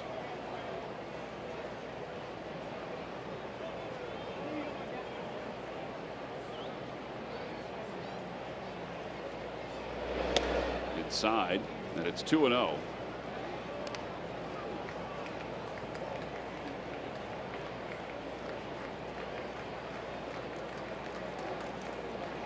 Folks are starting to head for some cover. There's some light rain falling, Ben. Renegade storm. Yep.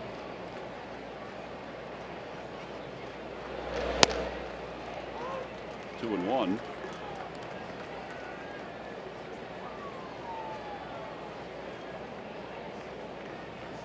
Storm is coming up from the south.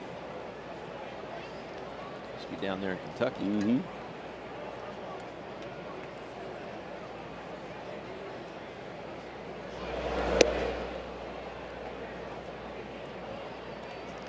Those 2 pitches inside, it's almost as if Tucker Barnhart was crossed up on it. He's kind of looked awkwardly out at Bryce like, hey man, that's not how your pitch is supposed to break. Ponchos are on comfortably.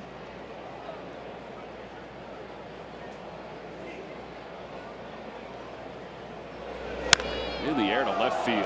Going back on it is Duvall, and it is gone! It's a 2-homer night for Rhys Hoskins, number 5 for the Phillies. They lead it 6-4. Goodness, Rhys. It's not a driving range. 5 homers for the Fighting Phils. And we're in the 6th inning. That's 20 home runs now for Rhys. Last 2-run game, September 12th of last season. Continues just to muscle these balls out of here, but getting himself into a good position. Strong back arm there. Close, stays connected to his backside. Finishes high. Did everything right there. Odubel takes strike one. Well, this is a season high in home runs for the Phils for a game. 4 was the high watermark. They did it 3 other times, including the other day against the Los Angeles Dodgers. On Tuesday against the Dodgers.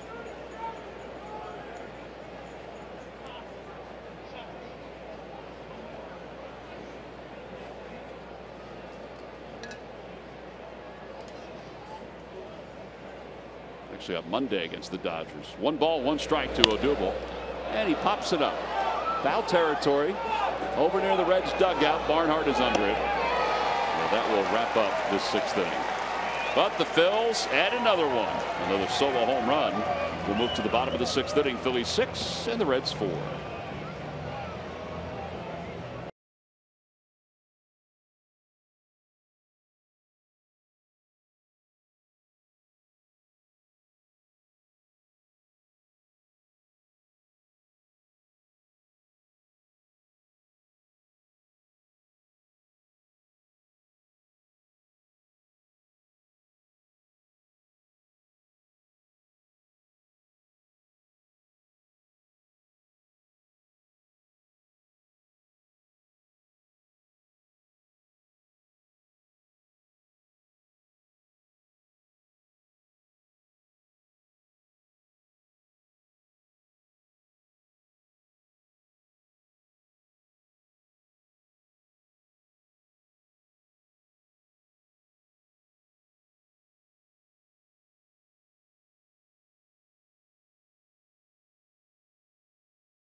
Check out every new Ford car, truck, and SUV crossover at buyfordnow.com today.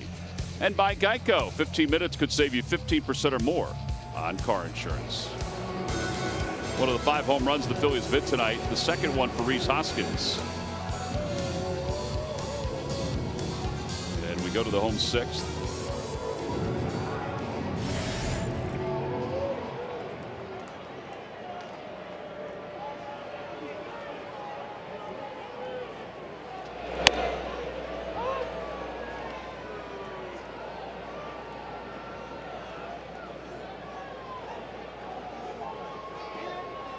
Votto is 0 for 2. He's flied out and struck out. 0-2.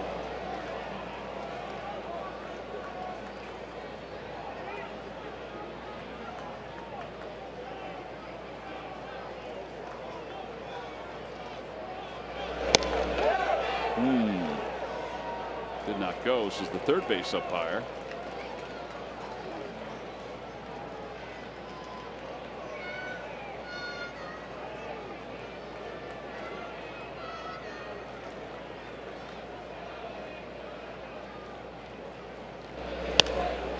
Ball to right field. Williams will not get this one. It's going to drop for a hit.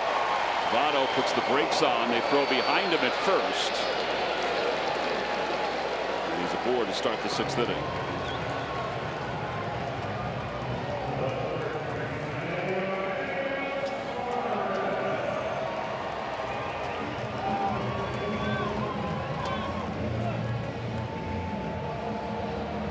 Here comes Gabe Kapler, so he's going to signal to the bullpen. He wanted him to face Votto because he was a lefty on lefty, but now he'll go to the pen with Suarez coming up. Votto putting the brakes on. All right, so Rangers Suarez's major league debut in the books after 75 pitches. He goes 5+ innings. He'll leave with a runner at first. Luis Garcia is coming on. We'll be back after this.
answer. All right, Ben, which two Reds won back-to-back Sporting News NL Comeback Player of the Year awards in '95 and '96? It's a remarkable question. It is a really good question. I'm going to go with one of my favorite players of all time, and Eric Davis. Eric Davis is correct in 1996, but who did it before him, Ben? I would say a former Phil. A former teammate of mine. Oh. I was going to say it was Reginald Laverne Sanders. Reggie Sanders. Reggie Sanders is a good guess. That's not correct. Not correct. Former Phil. Mm-hmm. Play with the Braves at all? He did. Ron Gant. Ron Gant is correct. In '95. Log back on to Phillies.com to find out if you're the winner of a Phillies prize pack.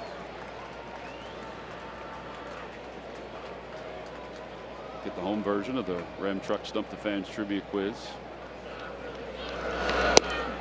2-1. Good question, though.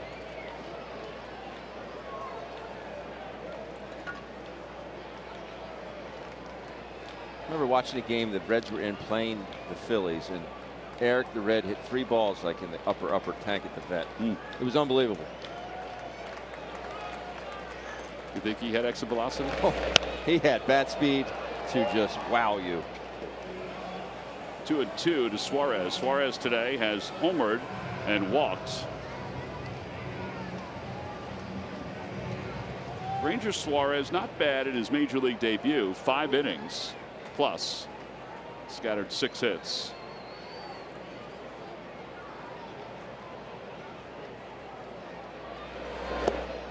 And Suarez strikes out.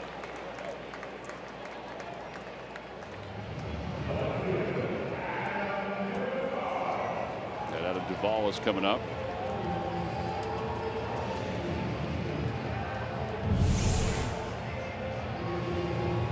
Go that good slider. It's one thing that Gabe Kapler was very, very impressed with in Luis's outing against the Dodgers the other day. His slider, and it was unbelievable in that 16-inning affair. His slider was nasty.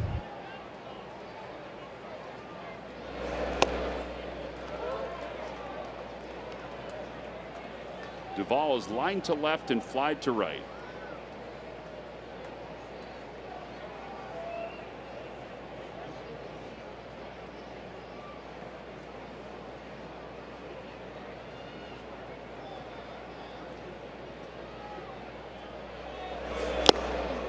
Two.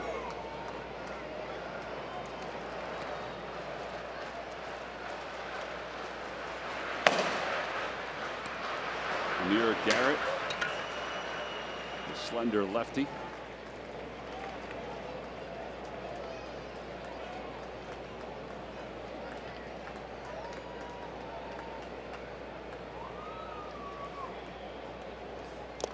And a foul tip, and Alfaro hangs on. Back-to-back strikeouts for Garcia. 2 outs. And a runner at first. And now Barnhart, the switch hitting catcher, batting left-handed. Goes back to it again. This one not as good as the one to Suarez, but very effective yet.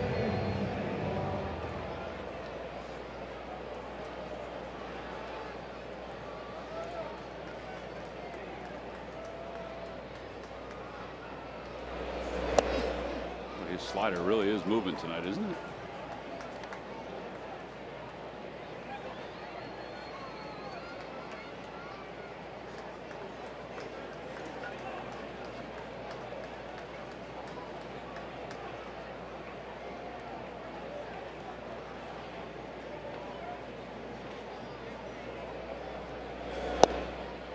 Just below the knees. That was awfully close. 1-1.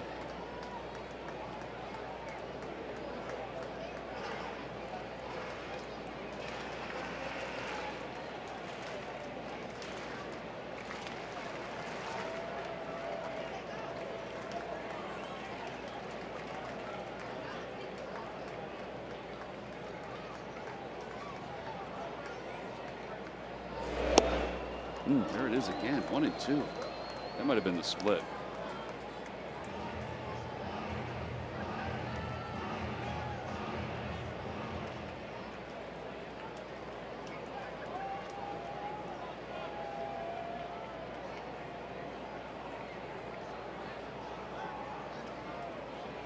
Suarez leads off first, short lead.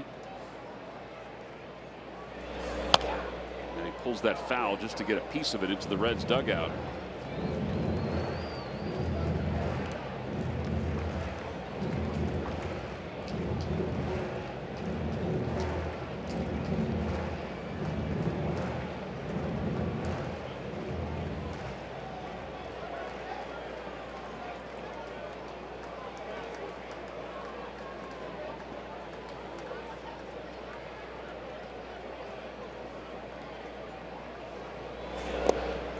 Dirt, and it's evened up 2-2. He went fastball there.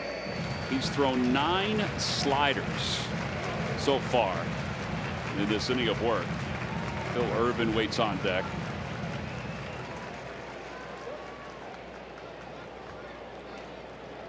And he has 5 swinging strikes and 4 foul balls.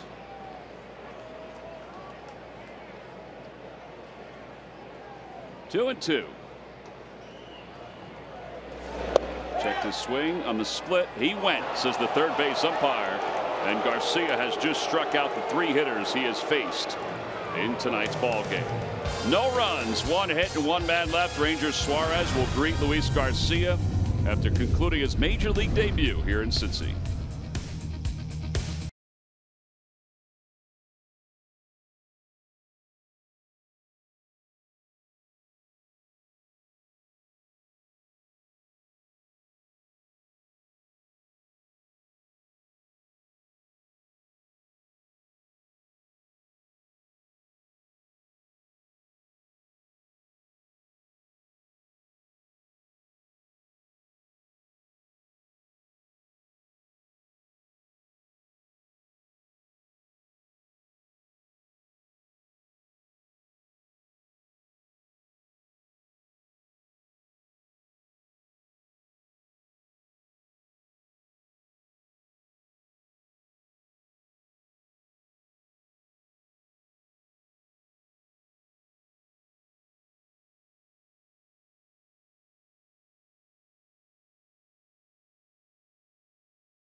Now for your Delaware Valley Honda dealers game summary. Well, the Phils put a 3 spot on the board in the first inning, and that was not the end of their scoring. They have smashed 5 home runs tonight, 2 by Rhys Hoskins. Rangers Suarez at his major league debut went 5+ innings and gave way to Luis Garcia, who then came on and struck out 3 hitters in the 6th inning. Phillies had a lefty once who made his major league debut here in Cincinnati, and he's turned out to be pretty good. That was Cole Hamels back on the 12th of May 2006 when he struck out 7, walked 5 in 5 innings of work, did not allow a run, and did not receive a decision in the Phillies' 8-4 victory. Santana leads it off here in the 7th. He fouls the first pitch. Keep it going, fellas. Keep it going. Yeah, I don't think the rain is going to dampen the power surge here. No.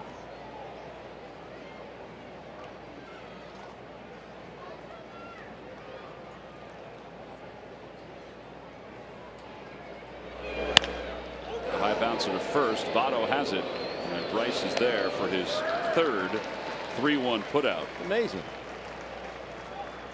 Those Boston Red Sox will be in town. The Phillies will be there on Monday and Tuesday, but they'll be in Philadelphia on Tuesday and Wednesday, the 14th and 15th of August.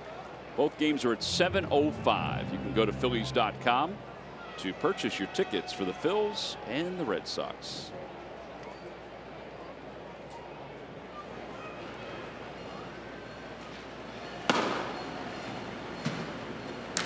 Pat Neshek warming up.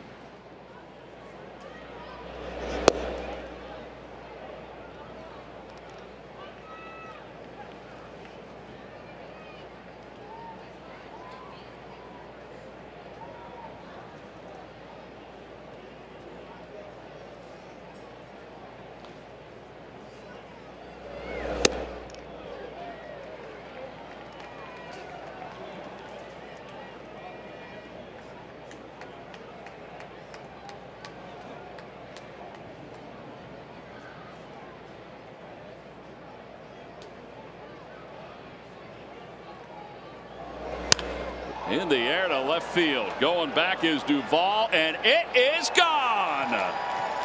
Our second two-homer game. Rhys Hoskins has done it. Now Maikel Franco has done it. That's 6 home runs tonight for the Phillies, a season high. And it's now 7-4. Home runs are cool. 6 of them in one game? Man alive. That is 17 home runs. That Phillies fan's pretty happy. But what I like, again, the fact that Maikel Franco gets a cookie. This thing is, it says hit me, hit me, hit me. But he doesn't overswing at it. He takes the normal swing that we've seen over the last couple weeks. He doesn't go up there and try and hit it 9 miles. We've seen him do that and get over top of balls and smother them. That is a perfect swing. There's Nick Williams. Can he provide another 2-homer game? 4th career multi-home run game for Maikel. Remarkable. 0-2. But that's the key, just not overswinging when you get that good pitch to hit, and he got a hanger.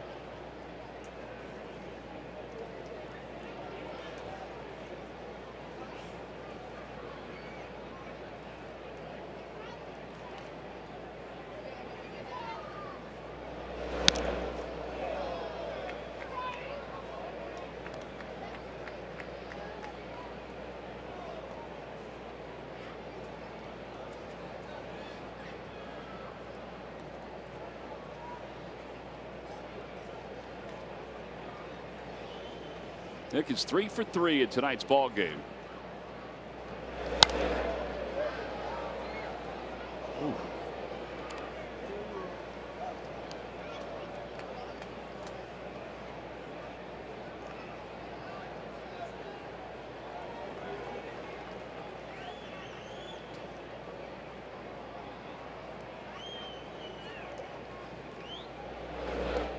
Goes behind Nick Williams, and it's 1-2. I think that just slipped out of his hand. I don't think there was any intent there at all. No, not with a breaking ball. Nick's using Maikel Franco's bat. Why wouldn't he?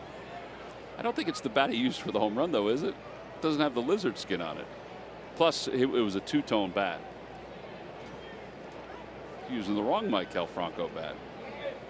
He's not a lizard skin guy.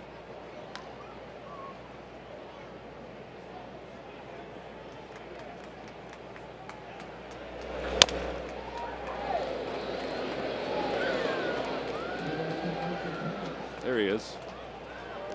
Lizard skin guy. Maikel's saying, hey, Carlos, you only hit 1 today.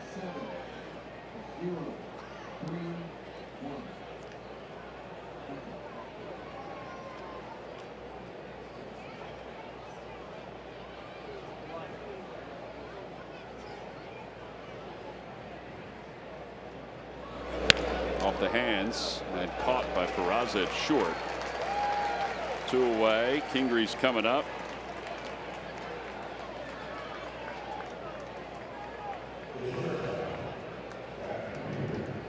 Kingree tonight is 1 for 3. 17,031 on hand for this one.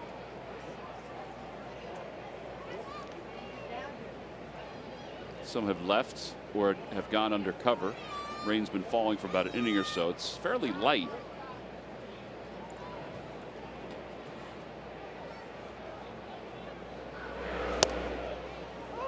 It is remarkable in the fact that the Phillies have hit 6 home runs and are still only up by 3 runs. That's true. Well, 5 have been solos. I mean, it seems like it's, you know, Yeah. 20 to 4. Crazy. Carlos's first inning home run is a 2-run shot, but every other one is a solo shot.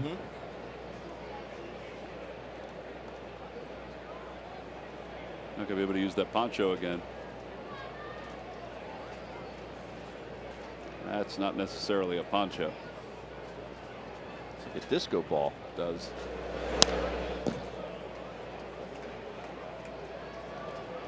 Looks like he's gonna be an astronaut or something.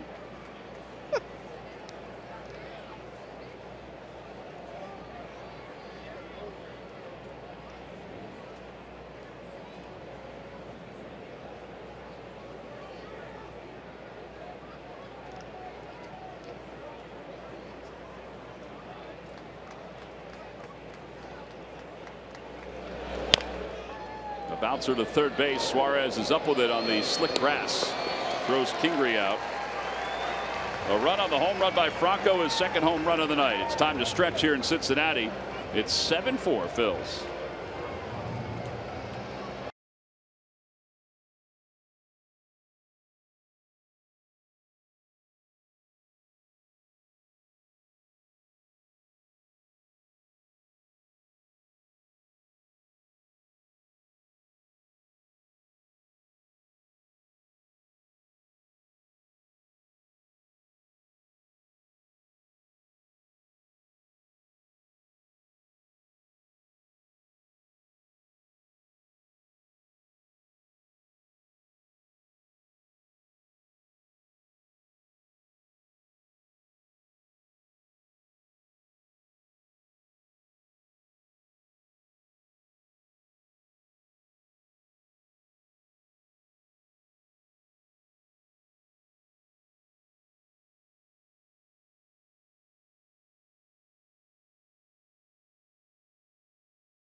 We've had a handful of them. It's the home runs for the Phillies tonight, Ben. That is something. Hoskins, his first of 2, came in the first inning. Then a 2-run shot by Carlos Santana. Hoskins and Maikel Franco each with 2 home runs tonight. Backing the major league debut of Ranger Suarez, who went 5+ innings. Nice for Maikel. You know, I think we all anticipated when he first came up. Heck, I think everybody was mad when he didn't come up earlier. Right. I think we all anticipated that this was the kind of production he would put up consistently. Let's just hope it continues as Pat Neshek will take over for Garcia here in the 7th inning. Look at the numbers here for Pat Neshek.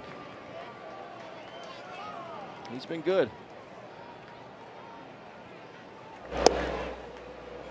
You say hopefully that can continue for Maikel. Yeah. With that swing that we just saw, there's no reason why it can't. Well, and there has been even more to it. I think the swing is extremely important, and you're right about that, Ben. But it's also the off-the-field stuff that he's been doing with Paul Fournier, babe, and just the extra work in the weight room. Get that core stronger. Get him a little more explosive at third, and even at the plate. I'm not saying that Maikel didn't do it before, but he's doing it more consistently now.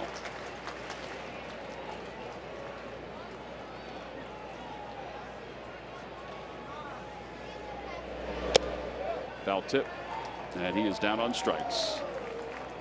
4 straight strikeouts for the Phils bullpen. And Dilson Herrera will come to pinch hit.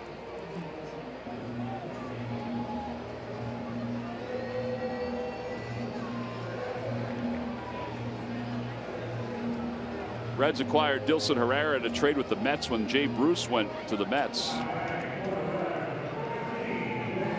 Mets expected that he was going to be their second baseman in the future.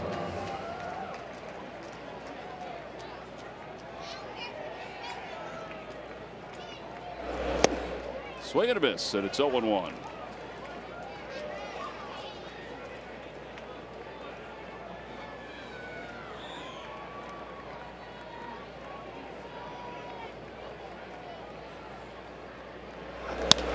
Fly ball to left field. Hoskins will wait for it. And then he makes the one-handed grab.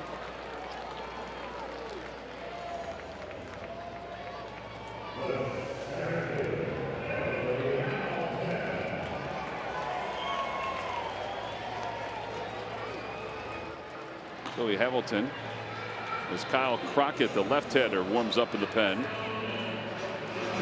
He pitched only a third of an inning against the Cardinals, so he is fresh. The Phillies have Adam Morgan up in the bullpen.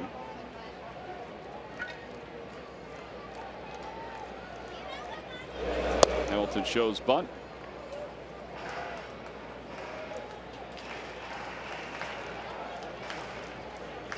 Yep, there's Adam.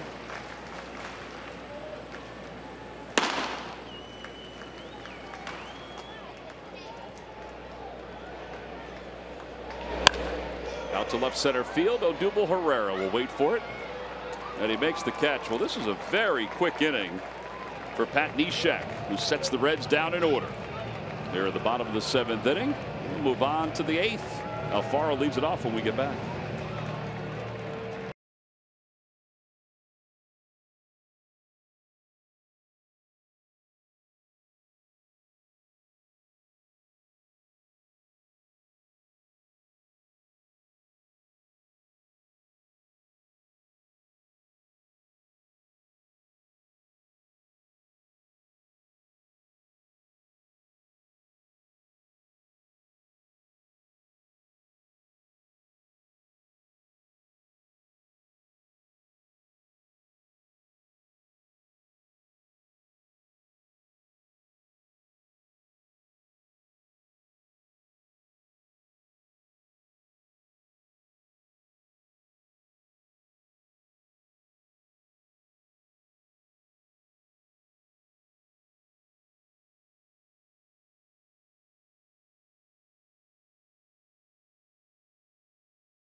Your Delaware Valley Honda dealers. Hurry to your local Del Val Honda dealer. Visit DelValHondaDealers.com.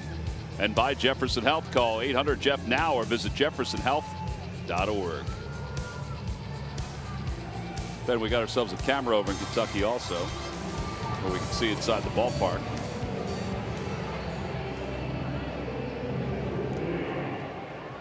We sent our southern part of our crew over to Kentucky to get us some chicken and get that shot. So glad we started discussing this in game 1.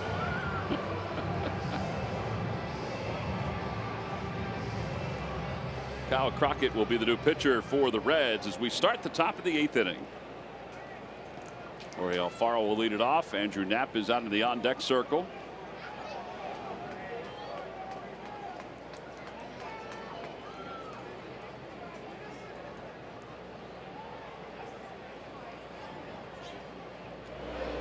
And a pitch upstairs. 1 ball and no strikes.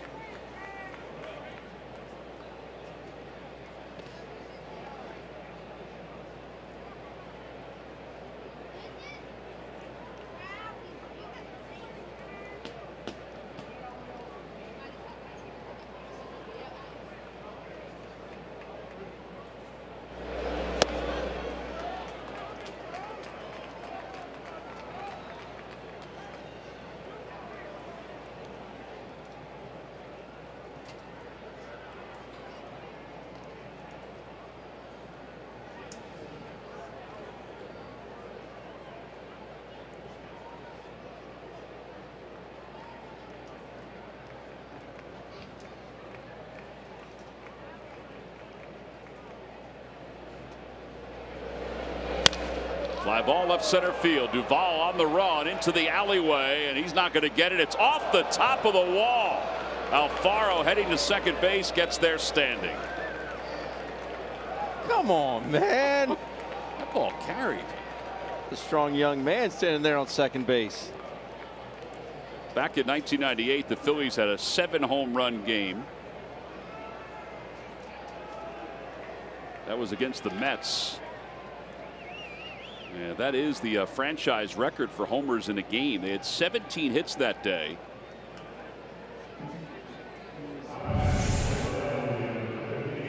He gets his foot down and just off the end a little bit, but that shows you just how stinking strong Jorge Alfaro is. Right off the yellow line. Oh. Looks like it landed actually on top of that yellow line. Yeah. Somehow came back. Could have bounced the other way. Do I sound greedy? No, I think I'd love to see it matching a franchise record or even eclipsing it. Andrew Knapp is the hitter. He's pinch hitting for Pat Neshek, who was done after 7 pitches.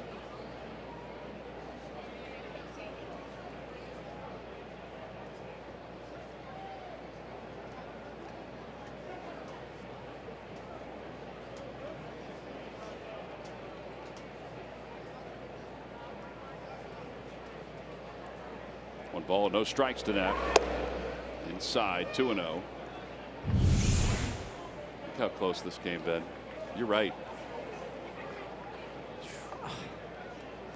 Talk about a game of inches.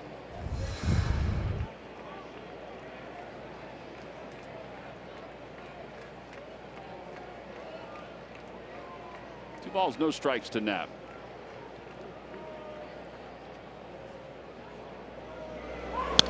Fouls it back 2-1. In that game in 1998, when the Phillies had 7 home runs, it was kind of like the game this one feels like. It was a 16-4 victory. You know, this is a 3-run lead, but as you said, it feels like it's more than that. But of the 6 home runs, 5 have been solo home runs.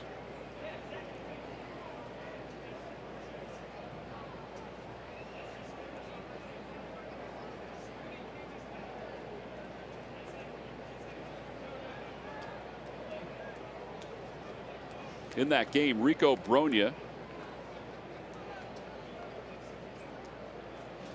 Bobby Estelea. Estelea homered twice.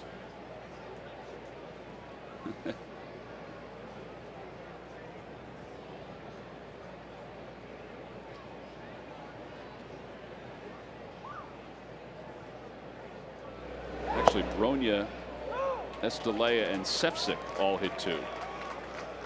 Marlon Anderson had 1 home run.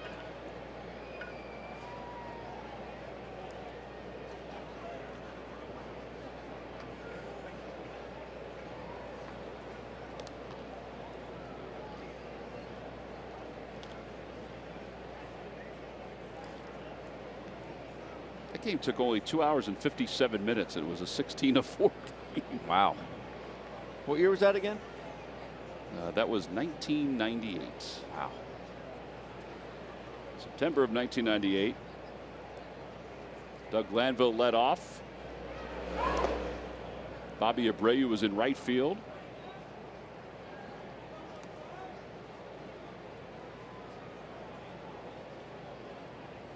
Paul Bird got the victory, 5 2/3. Hideo Nomo got the loss. Your umpiring crew that day, Ben. Joe West behind the plate. Jeff Kellogg at first. Kerwin Danley at second. And the great Eric Gregg. Wow, over at third.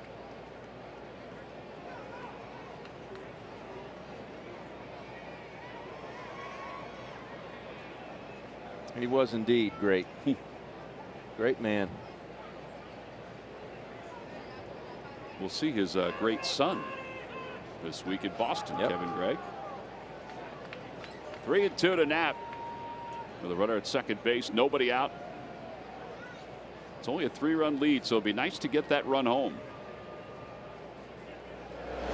Swing and a miss by Knapp, so he strikes out. One away here in the 8th inning. Cesar is coming up. Friday, August 3rd, the Phillies will celebrate the alumni weekend kickoff with the Flying Hawaiians return, where he will retire officially as a Philadelphia Philly. Shane Victorino, Big Head collectible print will be given out to all fans. Tickets can be purchased anytime by going to Phillies.com. Can't wait to see everybody. We've taken a look at the scheduled list of players that will be there, and a lot of familiar names, of course. Ryan Howard, Jimmy Rollins, Carlos Ruiz. Looks like Jason Worth will be coming too. That is, I think that's great. It is. 0-1 to Cesar. Jeff Jenkins, who had that big hit in the continuation of Game 5. He knew he was pinch hitting. He anticipated it. He envisioned it, or visualized it, I should say. And he did not miss it.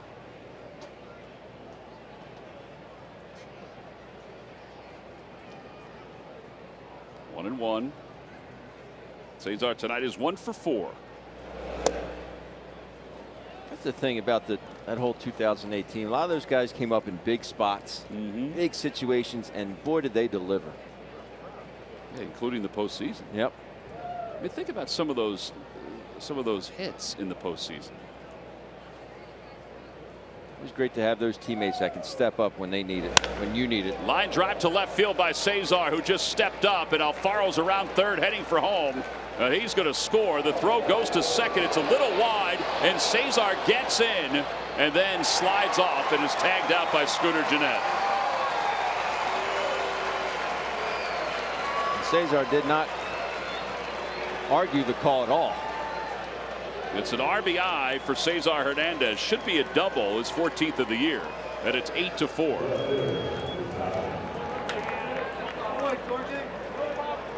It's a big run. Huge run.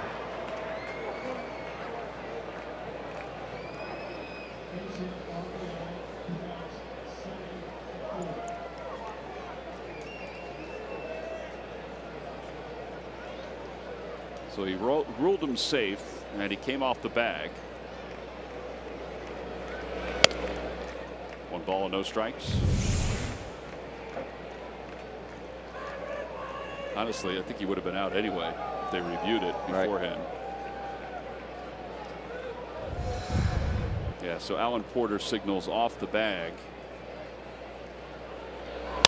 Ground ball, fair ball down the left field line, heading to the corner for Reese.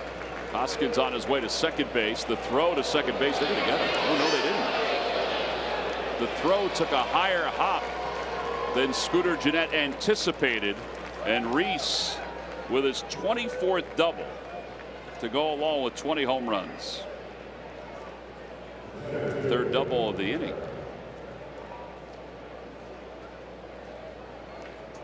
Yeah, the dig took like a funky bounce here, because the throw was definitely going to be on time. He just passed Suarez over the bag. Duvall's been very active down there. Gets to a quick release. I guess it wasn't online as much as we thought. He's double digits in outfield assists, so he's got a good arm.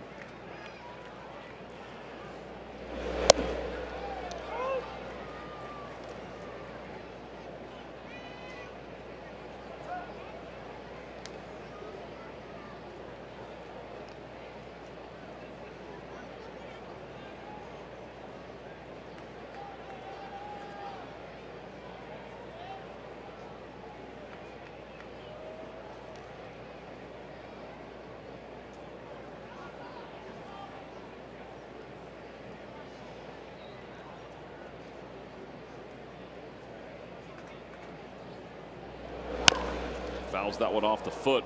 Modubel does. That's painful.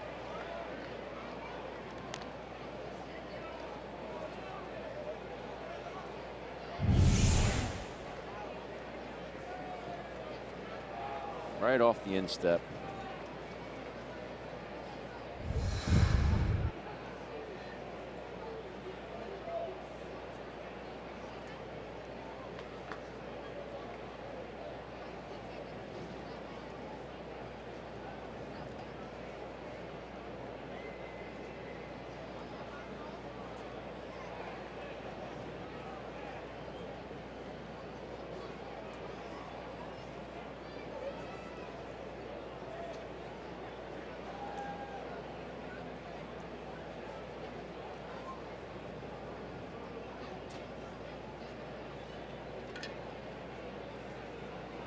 By the way, Cesar, because they technically an overslide, he only gets credited for a single on that, not a double. The common sense thought would be that it's a double and then he's called out because he slid off the bag. But right. By rule, it's a single, and even though he got to second base, it's still ruled a single and out trying to go to second base. 1 ball, 2 strikes to Herrera. I said 3 doubles in a row just to correct it from a scoring standpoint. Over to second base, and up with it is Scooter Gennett. Although Double's retired. The Phillies do add another run, though, on the RBI by Cesar Hernandez. Rhys Hoskins gets a double. He has 3 extra base hits of the night. We'll move to the bottom of the 8th inning. It's the Phillies 8 and the Reds 4.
Long ball has really come out tonight for the Phils. Rhys Hoskins has a couple. Franco has a couple. Pretty swing from Rhys Hoskins. Sure is. 6 total. 5 solo home runs. In fact, Rhys Hoskins and Franco are the first teammates to have 2 home runs in a game. Phillies teammates have 2 home runs in a game, each of them, since 2007. Aaron Rowand and Ryan Howard. Yep.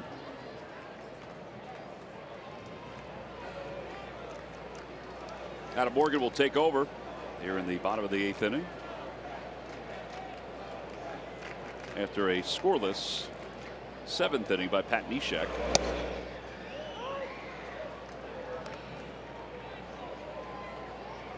And I must say, rather quick inning by Pat Neshek.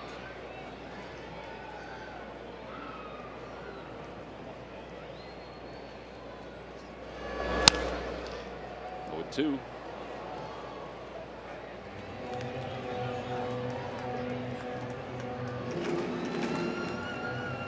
Every time a Phillies pitcher reaches 95 miles per hour or more, Comcast will make a contribution to Phillies charities.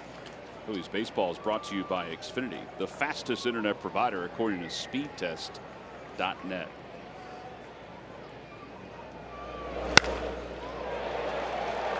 Line drive single to center field. Peraza has his second hit. So he's aboard. Nobody out. Scooter Gennett coming up. Let's check in with Greg Murphy with the Major League Notebook. Thank you, Tom. Brought to you by the University of Maryland, University College, and a couple of left-handed starters are on the move with the trade deadline just right around the corner. Some contenders making some deals today. The New York Yankees, well, they have traded for Jay Happ from the Toronto Blue Jays. He is headed into the Bronx. He will pitch in their rotation. And just about an hour ago, word is that Cole Hamels has also been traded. He has been traded from the Rangers, and he is headed back to the National League. He is going to pitch for the Chicago Cubs. So Happ and Hamels on the move in some trades today. And also some news out of the Bronx. The New York Yankees, they're playing the Royals tonight, and Aaron Judge was hit by a pitch in the third inning. Now, he did stay in the game briefly. It actually got a base hit in that at bat. However, he was removed from the game and actually taken to the hospital to have an MRI on his wrist, just to make sure there's no damage in that wrist from the hit by pitch. So their New York Yankees are kind of holding their collective breath right now,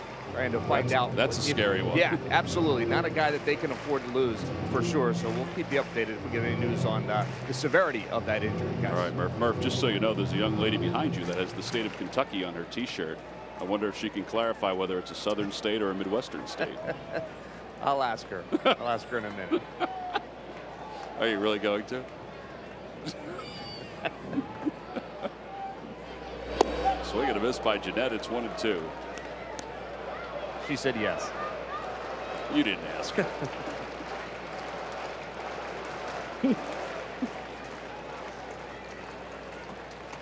So who you guys walking home with tonight? Kevin Jordan. I'm taking a scooter.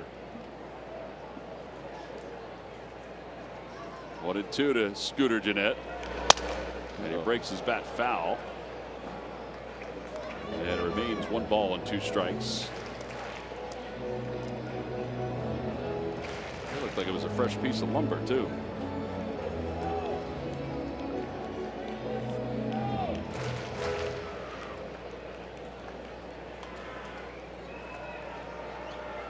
Joey Votto on deck.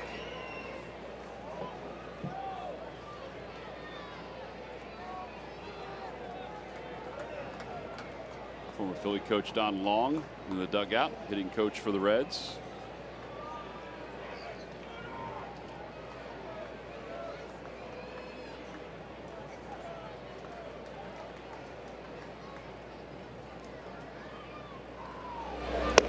Jeanette holds up, and now it's even 2-2. Nobody out here in the 8th inning. Phillies up 8-4.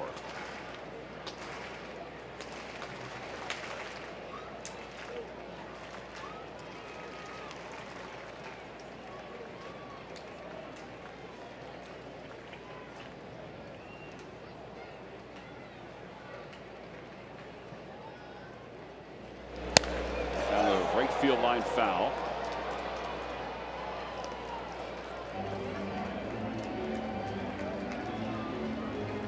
There's a happy little lady.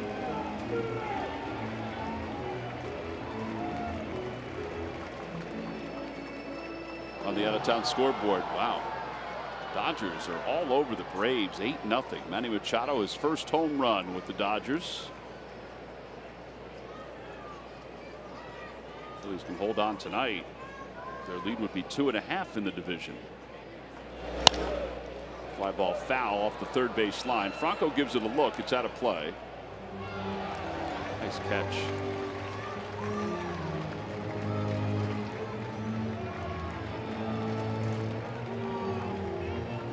Phillies fan with an Aaron Nola jersey just caught that out of the air and got a huge embrace after he did it.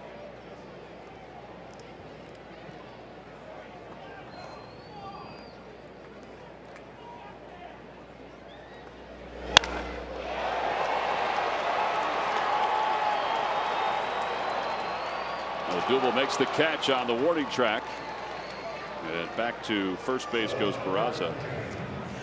1 out here in the 8th inning. I gotta say, every time a ball goes in the air here, you kind of hold your breath. Absolutely. I actually felt myself watching that one. It didn't sound like he hit it all that well.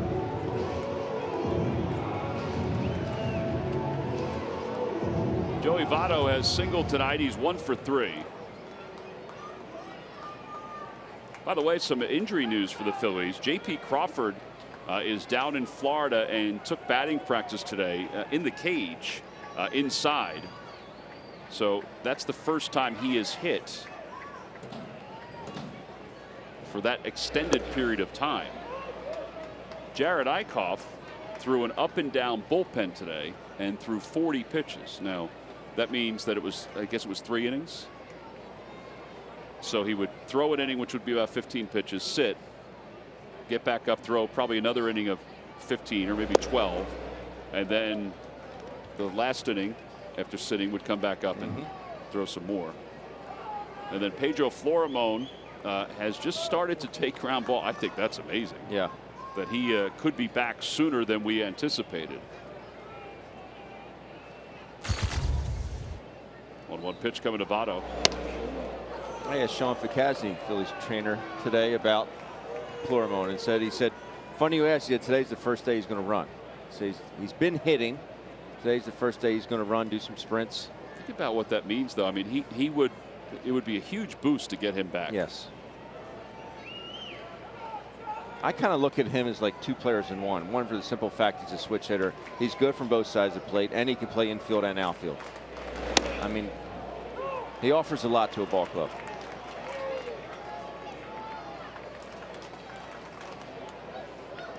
Two balls and 2 strikes.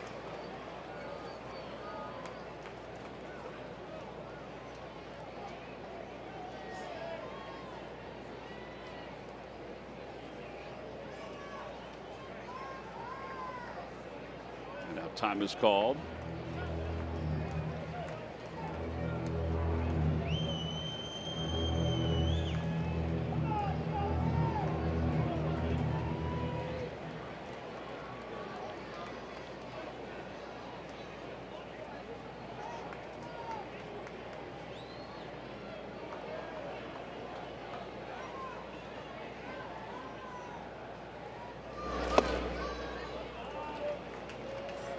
Balls and 2 strikes. Joey Votto was featured in a new PBS documentary about Ted Williams. It's called The Greatest Hitter Who Ever Lived. It premiered just a couple of days ago on PBS. You can go to pbs.org to see when the re-airs are, but also watch some clips of what was talked about. Votto is one of the players who talked about, even though he never saw Ted Williams play, but he's read so much about him. In fact, he carries Ted Williams' book with him. And he said every time that I watched an interview with him the other day previewing the documentary, and he said every time that he feels like he gets into a somewhat of a slump, he pulls the book out and starts to read the basics of hitting by Ted Williams. And he said it gets his mind back straight.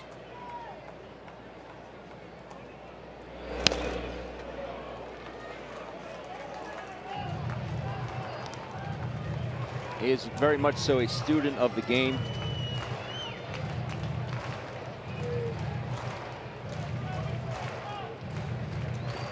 And Ted Williams knew a thing or two about hitting.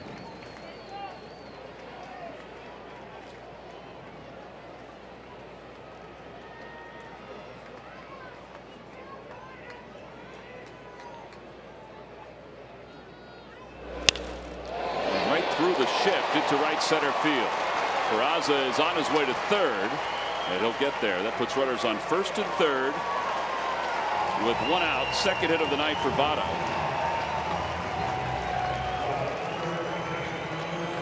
And Suarez is coming up.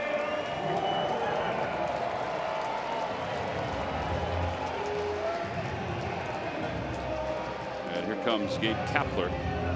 So he's through the lefties, and now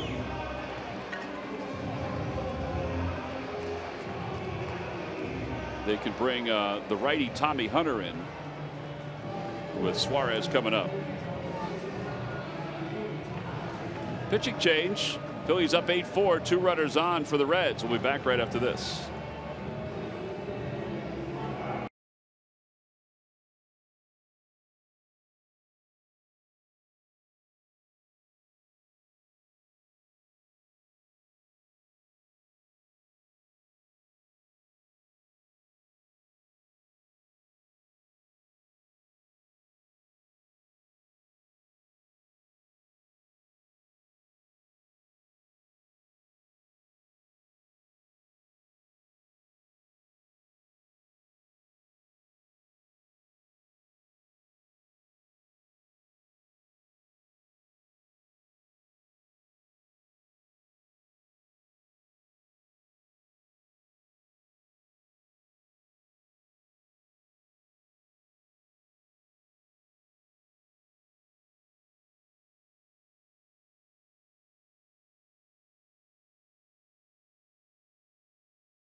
play of the game.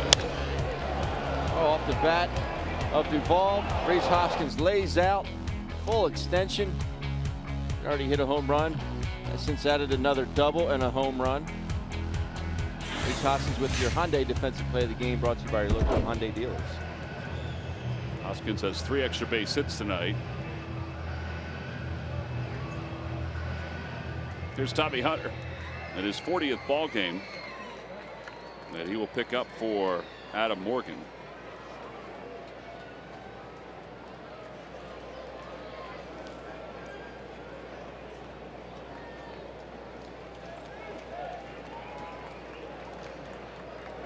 Suarez has homered, has walked, and has struck out.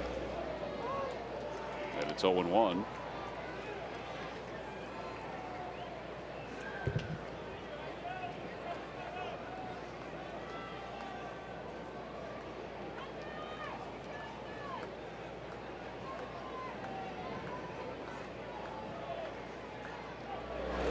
Outside, 1 ball, 1 strike.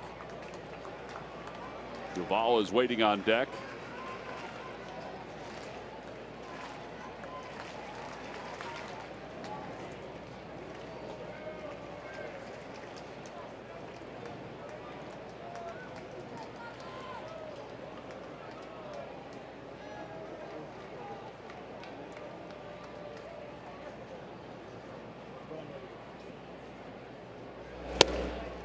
Just missed again, and it's 2-1.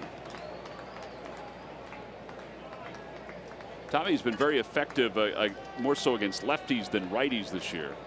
The one thing you have to say, though, over the last week, when Gabe Kapler has needed somebody to just take the ball, I mean, he's been like an old-time reliever, where he has just taken it, even though he's had a heavy workload, which in this day and age is odd.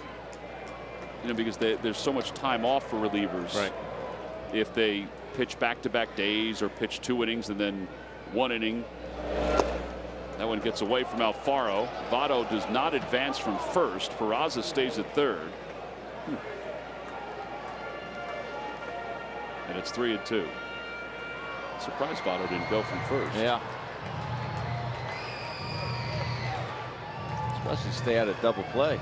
That was my thought. Yeah.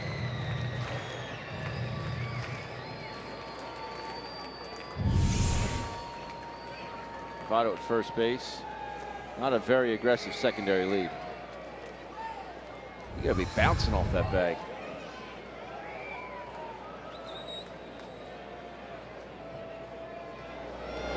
Swing and a miss. He got him. Yeah, there are 2 outs. Big pitch there. Yeah, big time. And it sounds crazy, but if Duvall homers here, it's still a 1-run lead. See a cutter there at 94.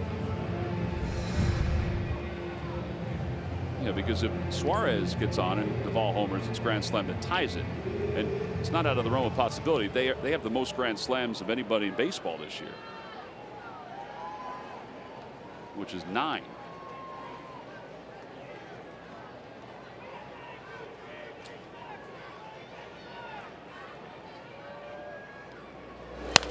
Fouled away over the first base side. Night game again tomorrow, 7 o'clock.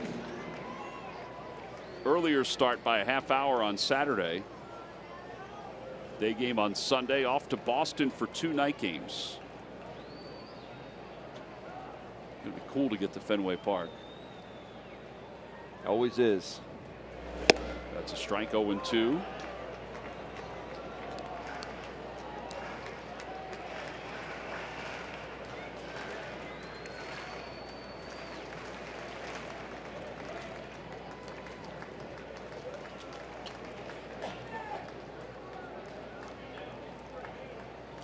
No balls and 2 strikes. Back to the box, or over the box, and over to Cesar Hernandez. I think Tommy Hunter thought he had that one. He'll go the short way to second base for the force out, and we have played 8 innings. Game 1 of this 4-game series heads to the 9th with the Phils up 8-4.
Anniversary of the 2008 World Series Championship with members of the team, including Brad Lidge, Jimmy Rollins, Ryan Howard, our friend Scott Ayers is going to be there as well, and many more. That's right, there'll be a pregame ceremony.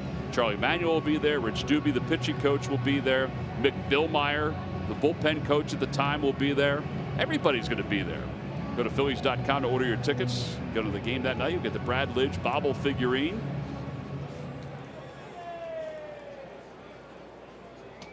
Top of the 9th inning, and here is Carlos Santana. And he will lead it off against Kyle Crockett.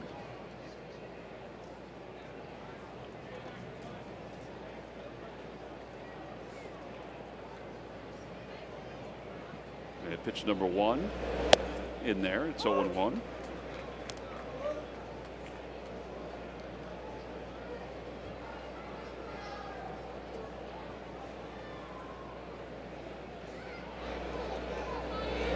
It's a mix of the same formula that we've seen be so successful for the Phillies this year, and a little different formula, but one that's starting to evolve since the All-Star break tonight.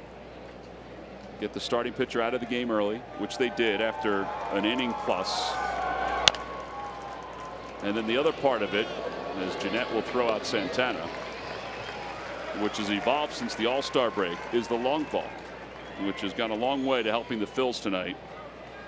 They have 6 home runs, and that has accounted for 7 of the 8 runs.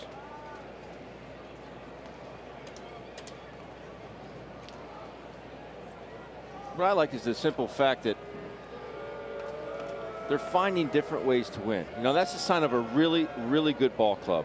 Maybe one night they don't get that good starting pitching, which is a rarity, and then they find ways to win. Maybe they get some runs later on with the long ball, and then the bullpen comes through. Maybe other days it isn't starting pitching that carries them through. But they've been getting timely hitting. They're picking each other up. And if someone makes a defensive error, we saw that with Jake Arrieta yesterday. I mean, he picked that ball club. They had 3 errors behind him in the first couple innings. Didn't let it bother him. That's what good teammates do. That's what good ball clubs do.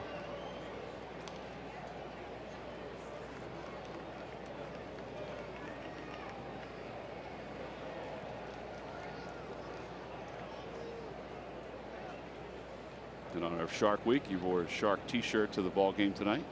Got himself a baseball.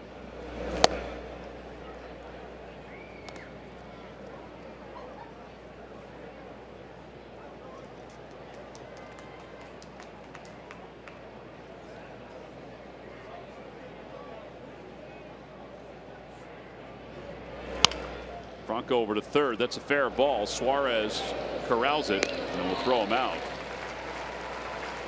5-3 of the put out, 2 away here in the 9th inning.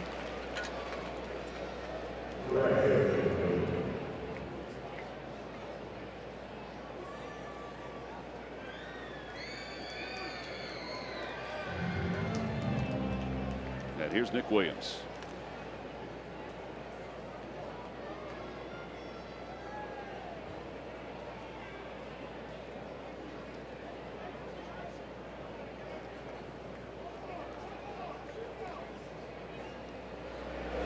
Inside it low, 1-0.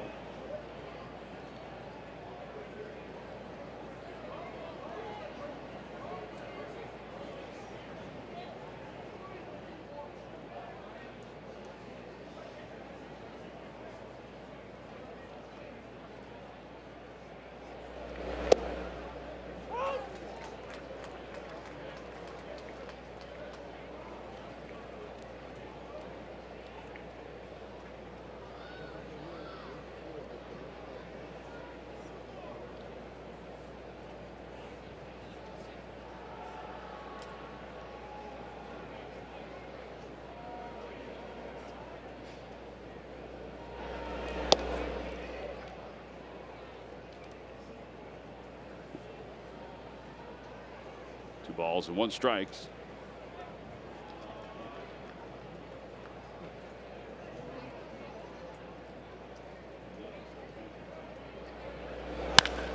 That one is lined deep to right center field. How about Nick Williams with his 2nd home run of the night? Three different players have hit 2 home runs in tonight's ball game for the Phils. Williams' second home run ties the franchise record for homers in a game with 7. And the Phillies lead it 9-4. That one went an estimated 431 feet. I don't think those folks up in the PNC Power Stack section thought they were going to get a souvenir tonight. Man, this ball is tattooed. I mean, that's out of here in a second. At that chair. 3 players with 2 home runs tonight. Rhys Hoskins, Michael Franco, and Nick Williams. All 3 with solo home runs. 7 home runs, 6 of the solo variety. This is fun to watch, T-Mac. 14 home runs now for Nick Williams. One is fouled by Kingery. It's 0-2. Been a lot of talk about, maybe getting an extra outfielder. And, give Nick credit. He just did something that we've watched him get better at. And that's hit against left-handers, because he stays in so well against left-handers. Who's going to be our player of the game? We can pick 3.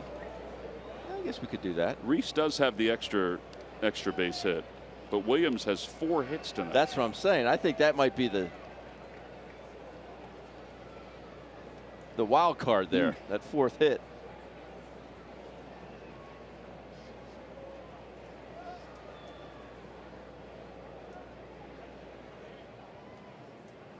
The ball's at 2 strikes to Kingery. And Kingery lines it softly into left field, a base hit. That's his second hit of the night.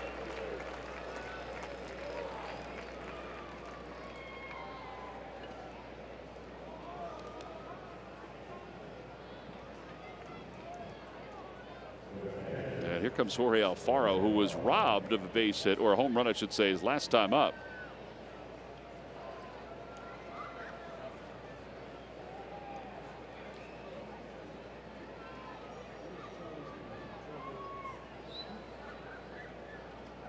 Trevor Plouffe is out of the on-deck circle.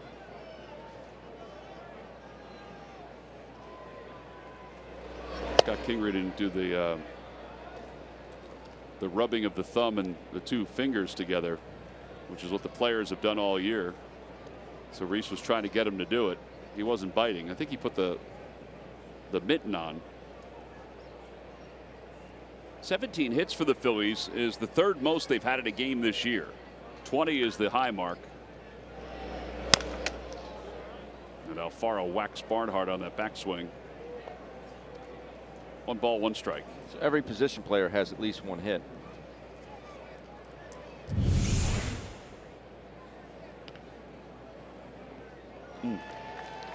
Left shoulder.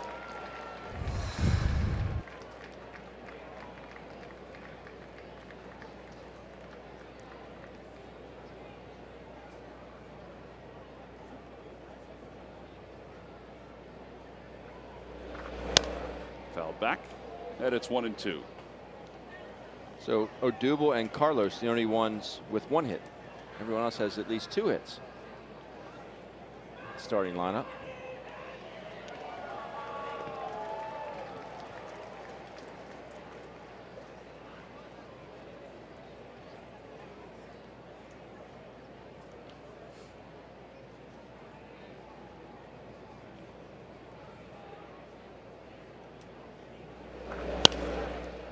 Remains 1-2 as he fouls it into the second deck.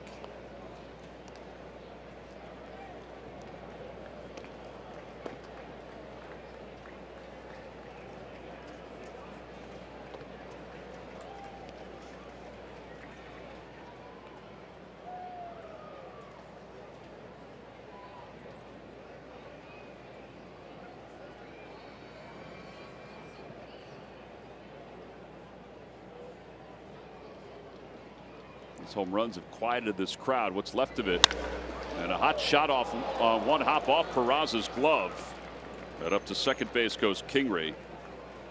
I'll tell you, if you look at the exit velocity of that ball, that may be one of the hardest hit balls of the night. And they will give The official score will give Jorge Alfaro a base hit. That's his third. As well they should. And that's 18 hits now. This ball gets out there in a hurry.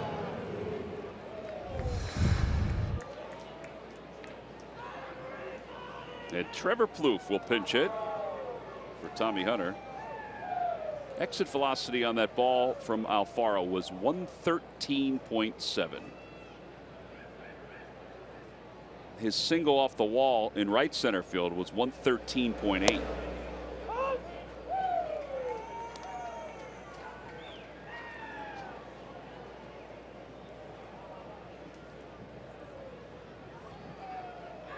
Oh, and 1 to Plouffe.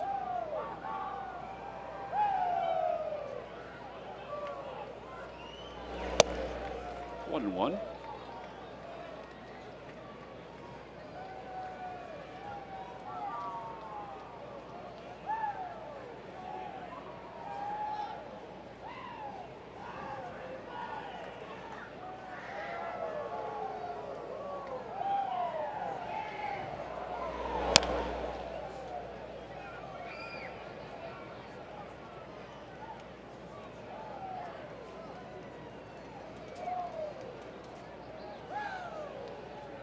Plouffe hitting .273 so far in this season. His last hit was the 3-run home run that won the game in extra innings against the Dodgers.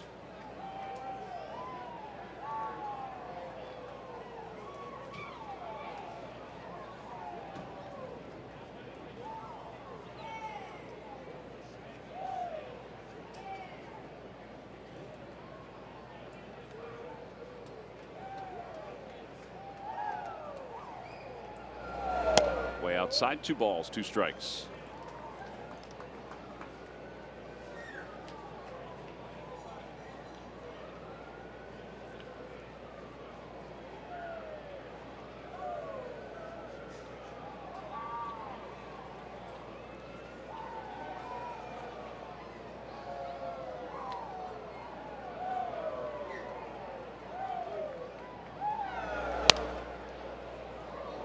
Into the net and right past Billy Hatcher.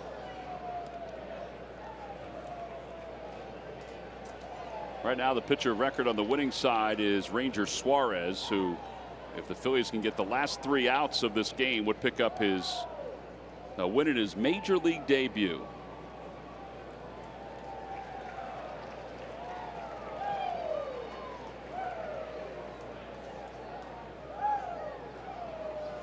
He left with the Phillies on top 6-4. Swing and a miss and an off-speed pitch. Plouffe strikes out. Inning is over. Phils with another home run, which ties the franchise record for homers in a game, which is 7. Now it's to the bottom of the 9th inning. The Phillies on top 9-4.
Live. They got a lot to talk about, including Ranger Suarez's major league debut and the 7 home runs for the Phillies, which ties a franchise record dating back to 1998.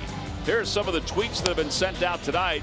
2/3 of the world is covered by water. The other third is covered by Rhys Hoskins home run balls from July. Chris Jones, who if you ever see him on Twitter, he's got some great gifs from time to time. Rhys Hoskins and Maikel Franco both homered twice, and I am alive. And then Bryce Hendry, Reese Lightning strikes twice. Hashtag be bold. Well, we go to the bottom of the 9th inning. It's been that kind of night where the long ball has really played in the Phillies' favor. They have 20 home runs since the All-Star break, counting the 7 tonight. And Jake Thompson is on to try to finish this one off. They get the last 3 outs and give the Phils their 58th victory of the year. And if all holds down in Atlanta, give them a 2.5 game lead in the division.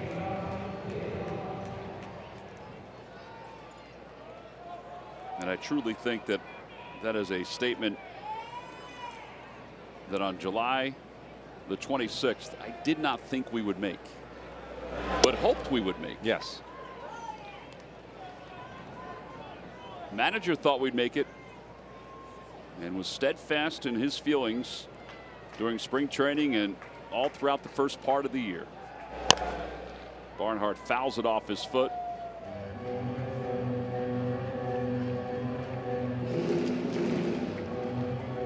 One ball and 1 strike.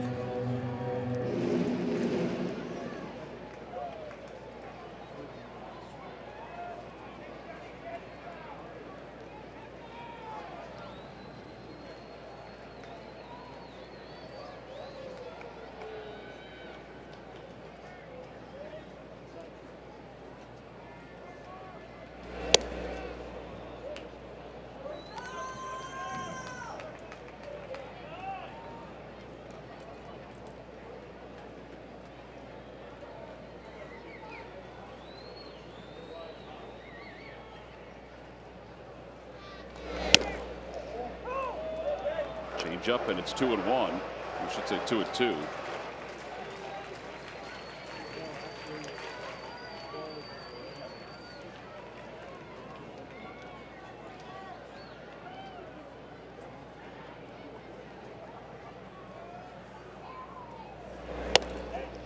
And a strike 3 called on the outside corner, and Barnhart hasn't been happy with Chris Guccione all night. Has had a few of those discussions. One out here in the 9th inning. You could just tell by Jorge Alfaro's reaction that he was just going to get it and throw it back to Jake. He just thought it was outside. Take a look here at pitch cast. Yeah, that's Phillies will take it.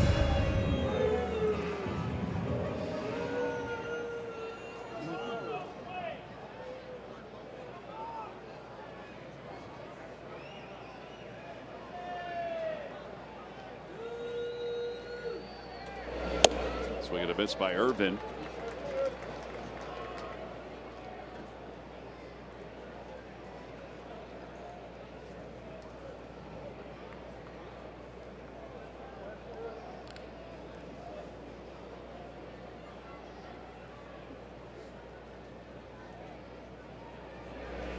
On the inside corner, 0-2. That had some bite to it, didn't it? Sure did.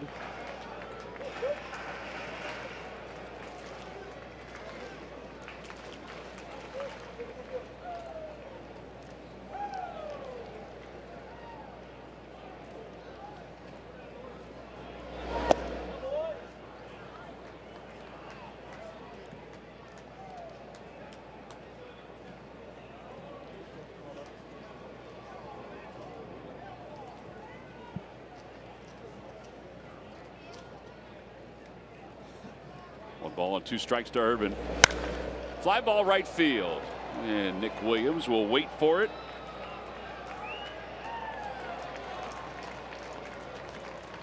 Two outs, and the last batter will be hopefully Mason Williams.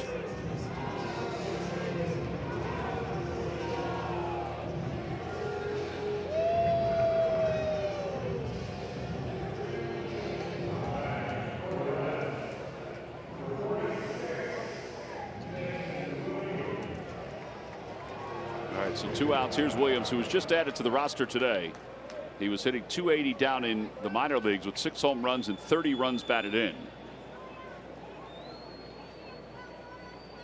And he fouls the first pitch off his foot.